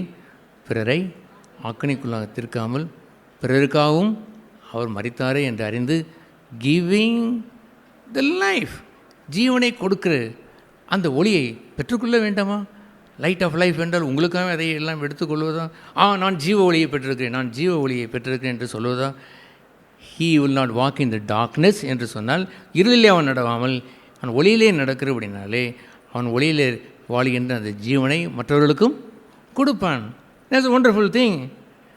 ஆகவே நாம் எல்லாம் வாசிப்பதற்கு நேரம் இல்லை. ஆனால் 15ஆம் வசனத்தில் இதை தொடர்ந்து ஏன் அடுத்த அந்த அந்த கனெக்டிவாக அதை வாசிக்கிறோம். நீங்கள் மாம்சத்துக்கு ஏற்றபடி என்ன செய்கிறீர்கள்? நியாயந்திருக்கிறீர்கள். நான் ஒருவனையும் மாம்சத்தின்படி என்ன செய்வதில்லை? நியாயந்திருப்பதில்லை. You according to the flesh. நீங்களோ எல்லோரையும் மாம்சத்தின்படி அறிந்திருக்கிறீர்கள். நீங்கள் நியாயந்திருத்து கொண்டே இருப்பீர்கள். நீங்கள் இருளிலே இருக்கிறபடினாலே நியாயந்திருத்து கொண்டே இருப்பீர்கள். ஒளியிலே வந்திருந்தால், ஒளியிலே கிடக்கக்கூடிய அந்த ஜீவன் கோடி கோடியாய் கொட்டியிருந்தால், ஐயோ தரித்திரன், அவனுக்கு கொடுக்க வேண்டும் என்று கொடுத்திருப்பீர்கள் அல்லவோ? அந்த சகோதரனை தூக்கிவிட்டிருப்பீர்கள் அல்லவோ? அந்த சகோதரியை தூக்கி விட்டிருப்பீர்கள் அல்லவோ? ஏன் உங்கள் மனைவியை கூட தூக்கி விட்டிருப்பீர்கள் அல்லவோ? கணவனை தூக்கி விட்டிருப்பீர்களே, பிள்ளைகளை தூக்கி விட்டிருப்பீர்கள், எதிரே இருக்கக்கூடிய பேசாமல் வைத்திருந்தீர்களே, அத்தனை பேரையும் தூக்கிவிட மனது விடவில்லை, நீங்கள் மாறியிருப்பீர்களே. ஆகவே அவர்கள் மாம்சத்திற்கேற்றபடி நீங்கள் நியாயந்திருக்கிறீர்கள். நீ walk according to your flush. நீங்கள் மாம்சத்தின்படி நடக்கிறபடினாலே நான் மாம்சத்திற்கு ஏற்றபடி என்ன செய்வதில்லை? ஒருவனையும் அறியேன். எல்லோரையும் நான் நேசித்து வந்தபடினால் I want to give light. ஒளியை கொடுக்க விரும்புகிறேன். அந்த ஒரு தீர்மானத்தை எடுங்கள். நான் எதற்கு அழைக்கப்பட்டவன்? ஜீவியமாய் ஒளியை கொடுப்பதற்கு அழைக்கப்பட்டவன். எதற்கு அழைக்கப்பட்டவன்? ஜீவியமான ஒளியை கொடுப்பதற்கு அழைக்கப்பட்டவன். எது ஜீவ ஒளி? ஒளியை, அந்த நான் பெற்ற ஜீவனை அவளுக்கு கொடுப்பது தான் அந்த ஒளி. ஆகவே நான் என்ன பெற்றிருக்கிறேன்? நம்ம எல்லோரும் எதை பெற்றிருக்கிறோம்? அப்படின்னு என்ன அர்த்தம்? டார்ச் லைட்டை பெற்றிருக்கிறேன் என்றால் அந்த டார்ச் லைட்டு எதிரக்கூடிய இருட்டை காட்டும் என்பதாய் பொருள்படும். நான் எதற்கு நான் இப்பொழுது ஜீவனை பெற்றிருக்கிறேன்? ஜீவியமாகிய ஒளியை மற்றவர்களுக்கு தரும்படி பெற்றிருக்கிறேன். நீ ஏன் ஜீவனை பெற்றீர்கள்? மரித்தோர்கள் இருந்தது, நீங்களும் ஜீவன் பெற்றீர்கள் தானே. எதுக்கு ஜீவன் பெற்றிருக்கிறீர்கள்? மற்றவர்களுக்கு, கணவனோ மனைவியோ பிள்ளைகளோ எதிர் வீட்டுக்காரரோ மேல் வீட்டுக்காரரோ யாரோ எல்லோருக்கும் ஜீவனை கொடுக்கறதுக்கு பேர் தான் என்ன? ஒளி. நன்றாக ஞாபகம் வைத்துக்கொண்டு ஆங்கிலத்திலே மிக நேர்த்தியாக எழுதியிருக்கிற லைட் ஆஃப் லைஃப். எதற்கு ஒளி? ஜீவனை மற்றவர்களுக்கு கொடுப்பது தான். ஹல்லேலூயா. அதுபோன்று ஜீவ ஒளி அவர் சொல்லுவார், நீங்கள் வேண்டுமானால் மாம்சத்தின்படி இருட்டிலே நடக்கிறவர்களாக நீ நியாயந்திருக்கக்கூடும். நானும் மாம்சத்தின்படி ஒருவனே என்ன செய்வதில்லை? நியாயந்திருப்பதில்லை. அதுக்கு என்ன உதாரணம்? முன்னால் நடந்த அந்த வேசியை கொண்டு நிறுத்தினீர்களே, அவளை வைத்துத்தான் நான் சொல்லுகிறேன். நான் அவளை என்ன செய்யவில்லை? மாம்சத்தின்படி நீங்கள் நியாயந்திருத்ததை போல் அந்த எழுத்தின் பிரகாரம் இதன்படி அதன்படி கொன்று குவித்து விட வேண்டும் என்று ஒரு நாளும் நான் செய்ததே இல்லை என்று அவர் கூறினார். பின்பு அவர் சொன்னார், நான் நியாயம் தீர்த்தால் என் தீர்ப்பு சத்தியத்தின்படியாக இருக்கும். அல்லேலூயா. நான் நியாயம் தீர்ப்பதில்லை, ஆனால் நியாயம் தீர்த்தால் எதன்படி இருக்கும்? சத்தியத்தின்படி இருக்கும். என்ன சத்தியம் என்று தெரியுமா? அடுத்த வசனத்திலே சொல்லுவார், ஏனெனில் நான் தனித்திருக்கவில்லை, நானும் என்னை அனுப்பின பிதாவுமாக இருக்கிறோம். நானும் என்னை அனுப்பின பிதாவுமாக இருக்கிறோம். 2 பேருடைய சாட்சி உண்மை என்று உங்கள் நியாயப்பிரமாணத்தில் எழுதியிருக்கிறதே என்றும் அவர் கூறினார். ஹல்லேலூயா. அவர் ஒன்றை நியாயம் தீர்த்தால் கூட யாரை வைத்துக்கொள்வாராம்? நான் தனித்திருப்பதில்லை, யாரையும் அழைத்துக் கொள்வேன். என் பிதாவும் என்னோடு இருப்பேன். என்னை அவர் பிரிவதில்லை, பிதாவும் கூடவே இருப்பேன். உங்களுக்கு அந்த பிதா யார் என்று தெரியுமா? பூர்ண சர்க்குணர் என்பது மாத்திரமல்ல, உங்கள் பிதா, உங்களுக்கு பரமபிதா எப்படிப்பட்டவர்? பூர்ண சர்க்குணர். அடுத்து இன்னொரு எழுதி சொல்லுங்கள், ஏதாவது ஒன்று சொல்லுங்களேன், மனதில் எது படுகிறது? அவர் உங்கள் பிதா இரக்கமுள்ளவராக இருக்கிறதே போலவே நீங்களும் இரக்கமுள்ளவராக இருங்கள். நானாக என்று நின்றேன் என்று சொன்னால் மானிடனாய் நின்று விடுவேன். ஆக என் பக்கத்தில் யாரை வைத்துக் கொள்கிறேன்? மை ஃபாதர் என்று சொன்னால் எதற்காக அவரை ஒம்பு பண்ணி என்னை தொந்தரவு பண்ணி அழைத்து வைத்துக் கொள்கிறேன்? No, I have the association with the father. பிதாவுடைய இந்த இரக்கத்தோடு நான் சேர்ந்து நின்று கொண்டு I tell this is wrong. அந்த ராங் எப்படி நான் சொல்லியிருப்பேன்? விபச்சாரி என்று சொல்வதற்கு பதிலாக ஸ்திரீயே இனி என்ன செய்யாதே, பாவம் செய்யாதே என்று சொல்கிற இரக்கம். அந்த துணியிலே, புத்தி சொல்கின்ற துணியிலேயும் ஒரு இரக்கம் இருக்கிறதே பாருங்களேயா. அதைத்தான் இயேசு சொன்னார், நீங்கள் மாம்சத்தினுடைய ஆக்கணிக்குள்ளாக திருத்து விட்டு போவீர்கள். நான் ஒன்றை நியாயம் தீர்த்தாலும் அது உண்மையாகத்தான் சொல்லுவேன். எப்படி உண்மை என்று சொன்னால் இதுதான் உண்மை. நானும் பிதாவும் சேர்ந்து வந்து தான் என்ன சொல்லுவோம். என்னுடைய பிதா பூர்ண சர்க்குணராய் அவர் இரக்கத்தில் ஐஸ்வர்யம் உள்ளவராய் அவர் இரக்கமாக இருக்கிறதைப் போலவே நீங்களும் இரக்கமுள்ளவராக இருங்கன்னு சொன்ன அந்த இரக்கத்தை வைத்துக்கொண்டு நான் பேசினேனையா. ஆகையினால் நான் ஒரு புத்தி சொன்னால், அது ஒரு நியாய தீர்ப்பை சொன்னால், ஒரு திருத்துதலை சொன்னால், அந்த திருத்துதலே உண்மை சத்தியம் இருக்கிறது. அது என்னவென்று சொன்னார் அவர்? என்னுடைய சாட்சி உண்மையாக இருக்கிறது என்று அவர் சொன்னார். என் தீர்ப்பு எப்படி இருக்கும்? சத்தியத்தின்படியாக இருக்கும் என்று ஆண்டவர் சொன்னார். நான் கேட்கிறேன், உங்களுடைய கொடூரம் வரும்பொழுதெல்லாம், பிறரை நீங்கள் நியாயம் தீர்க்கும் பொழுதெல்லாம் செக் யுவர் செல்ஃப். இரண்டாவது சாட்சி இருக்கிறாரா என்று பாருங்கள். 2 சாட்சி தான் உண்மையாக இருக்கும். ஒரு திருத்த நேரத்திலே, மற்ற நேரத்தில் அல்ல. அந்த நேரத்தில் யாரை பாருங்கள், பக்கத்தில் யார் இருக்கிறார் என்று பார்த்து கொள்ளுங்கள். சொல்லுங்கள், விடைபிடித்து சொல்லுங்கள். நீங்கள் பிரதர்ஸ் பக்கத்தில் யார் இருக்க வேண்டும்? நீங்கள் சொல்லுங்கள், பக்கத்தில் யார் இருக்க வேண்டும்? நானும் என் பிதாவும் சேர்ந்து வந்து சொல்லுகின்ற அந்த சத்தியத்தின் சாட்சி இருக்க வேண்டும். அதை செய்ய வேண்டுமா? எஸ். அந்த செய்வதில் கொடூரம் இருக்காதையா. அதில் என்ன இருக்கும்? இரக்கம் இருக்கும். ஒரு யாக்கோபிலே 2ஆம் அதிகாரத்திலே நடுவிலே அவர் சொல்லுவார், என்ன சொல்லுவார்? நியாய தீர்ப்பிற்கு முன்பாக இரக்கம் முந்திக்கொள்ளும். அப்படி என்றால் என்னவென்று அர்த்தம் என்று சொன்னால், ஒன்றை செய்வதற்கு முன்பாக இரக்கம் கேட்குமாம், உங்களை முண்டி அடித்து கொண்டு உள்ளே வருமாம். நீங்களோ இரக்கத்தை ஒரு தள்ளிவிட்டு இரக்கத்தையும் கொன்றுவிட்டு நியாய தீர்ப்பையும் கொடுமையான நியாய தீர்ப்பை வழங்கிவிட்டு, நாங்கள் அவனை மாம்சத்தின்படி அறிந்தோம், அவனை மாம்சத்தினுடைய கண்டுபிடித்தோம் என்று நீங்கள் நியாயப்பிரமாணத்தை பிரகடனம் செய்து போய்விட்டீர்களே. நியாய தீர்ப்பை எது முந்திக்கொள்ளும்? எது முண்டி அடித்து வரும்? அந்த வசனம் தெரியுமா? தெரியாதா? ஏன் இப்படி புரட்டி கொண்டிருக்க அற்புதமான வசனம் தான். யாக்கோபு 2ஆம் அதிகாரத்திலே பாருங்கள். உங்கள் வாழ்க்கையில் எப்படி நடந்ததா என்று யோசித்து பாருங்கள். இல்லை என்றால் இது வேண்டும் என்று ஆண்டவரிடத்தில் ஏன் கேட்கக்கூடாது? கேட்டு பாருங்கள். கேட்கிறவன் பெற்றுக்கொள்கிறான், கேட்காதவன் அவன் பெற்றுக்கொள்வது இல்லை. அவன் கேட்பதில்லையா? நல்ல நல்ல வாழ்க்கையை, கிறிஸ்தனுடைய வாழ்க்கையை, அவன் அனுசாரங்களை கேட்டான். அவன் கேட்பதில்லை. பணத்தை தேடுவான், உலகத்தை தேடுவான், உலக மார்க்கத்தை தேடுவான், சபையிலையும் தனக்கு ஒரு பெயரை தேடுவான், ஏதாவது ஒன்று ஊழியம் என்ற பெயரில் அவன் தன் புகழ்ச்சியை அவன் நாடுவான். ஆனால் குணாதிசயத்தை அவன் தேடினான் என்று பாருங்கள், தேடுவதில்லை. அதை அப்பத்தை கேட்பதை போல் அவன் கேட்டானா? கேட்பதில்லை. அங்கே கேட்காத ஒன்றை தருவதையெல்லாம் பிரி போட்டு விடும். நானே இதை கேட்டேனா என்று அந்த பன்றி கேட்கும். பன்றிக்கு போய் முத்தை கொடுக்குறீங்களே, ஒரு 10 லட்சம் முத்தை கொண்டு கொட்டினால் அது பிரித்தானே. இப்போ நான் எப்பொழுது கேட்டேன்? எனக்கு இதெல்லாம் இன்ட்ரெஸ்ட் இல்லை, அது கழிவு நீரைத்தான் கேட்டு இருக்கும். ஆகவே அதைத்தான் அந்த ஆண்டவர் அந்த முந்தின வசனத்திலே சொன்னார், கேட்கிறவன் எவனும் பெற்றுக்கொள்வான். கேட்க வேண்டும். கேட்காத ஒருவனுக்கு போய் கொட்டி என்ன பிரயோஜனம்? முத்துக்களை கொட்டி தான் என்ன பிரயோஜனம்? நான் தான் முத்துக்களை வசனத்தபடி நான் என்னுடைய வாழ்க்கையிலிருந்து கொட்டி வைத்து நான் பேசியிருந்தாலுமே கூட, I don't know, everybody take it to your life. வாழ்க்கையில் பெற்றுக்கொண்டீர்களா? முத்தென்று கண்டீர்களா? இதை அருமையான நாய்களுக்கு கூட எழுதியிருக்கிறது. கேட்குமா செய்த இந்த நாய் அருமையானதை நீங்கள் கொண்டு வந்து வடித்து சுவையான இனிப்பெல்லாம் கொண்டு வந்து வடித்தாலும் நான் கேட்டேன் என்று கேட்குமல்லவோ, அது அங்கே கக்கினதைத்தான் தின்னுவதற்கு போகும். இப்பொழுதுதான் கக்கி விட்டு வந்ததே, அதைத்தான் தின்ன போகுமே அல்லாமல் தன் சுபாவத்தின்படி வாழ விரும்பவே அல்லாமல் கேட்பதில்லை. கேளுங்கள், கேட்காமல் பெற்றுக்கொள்ள இயலாது. தேடுங்கள், தேடாமல் கண்டடைய முடியாது. தட்டுங்கள், தட்டாமல் திறப்பதே இல்லை. அவர் அடுத்தது எழுதியிருக்கிறது அருமையான, யாரும் தரமாட்டார், கேட்காதவனுக்கு தரவே மாட்டார் ஐயா. எதையோ எல்லாம் கேட்பார்கள்.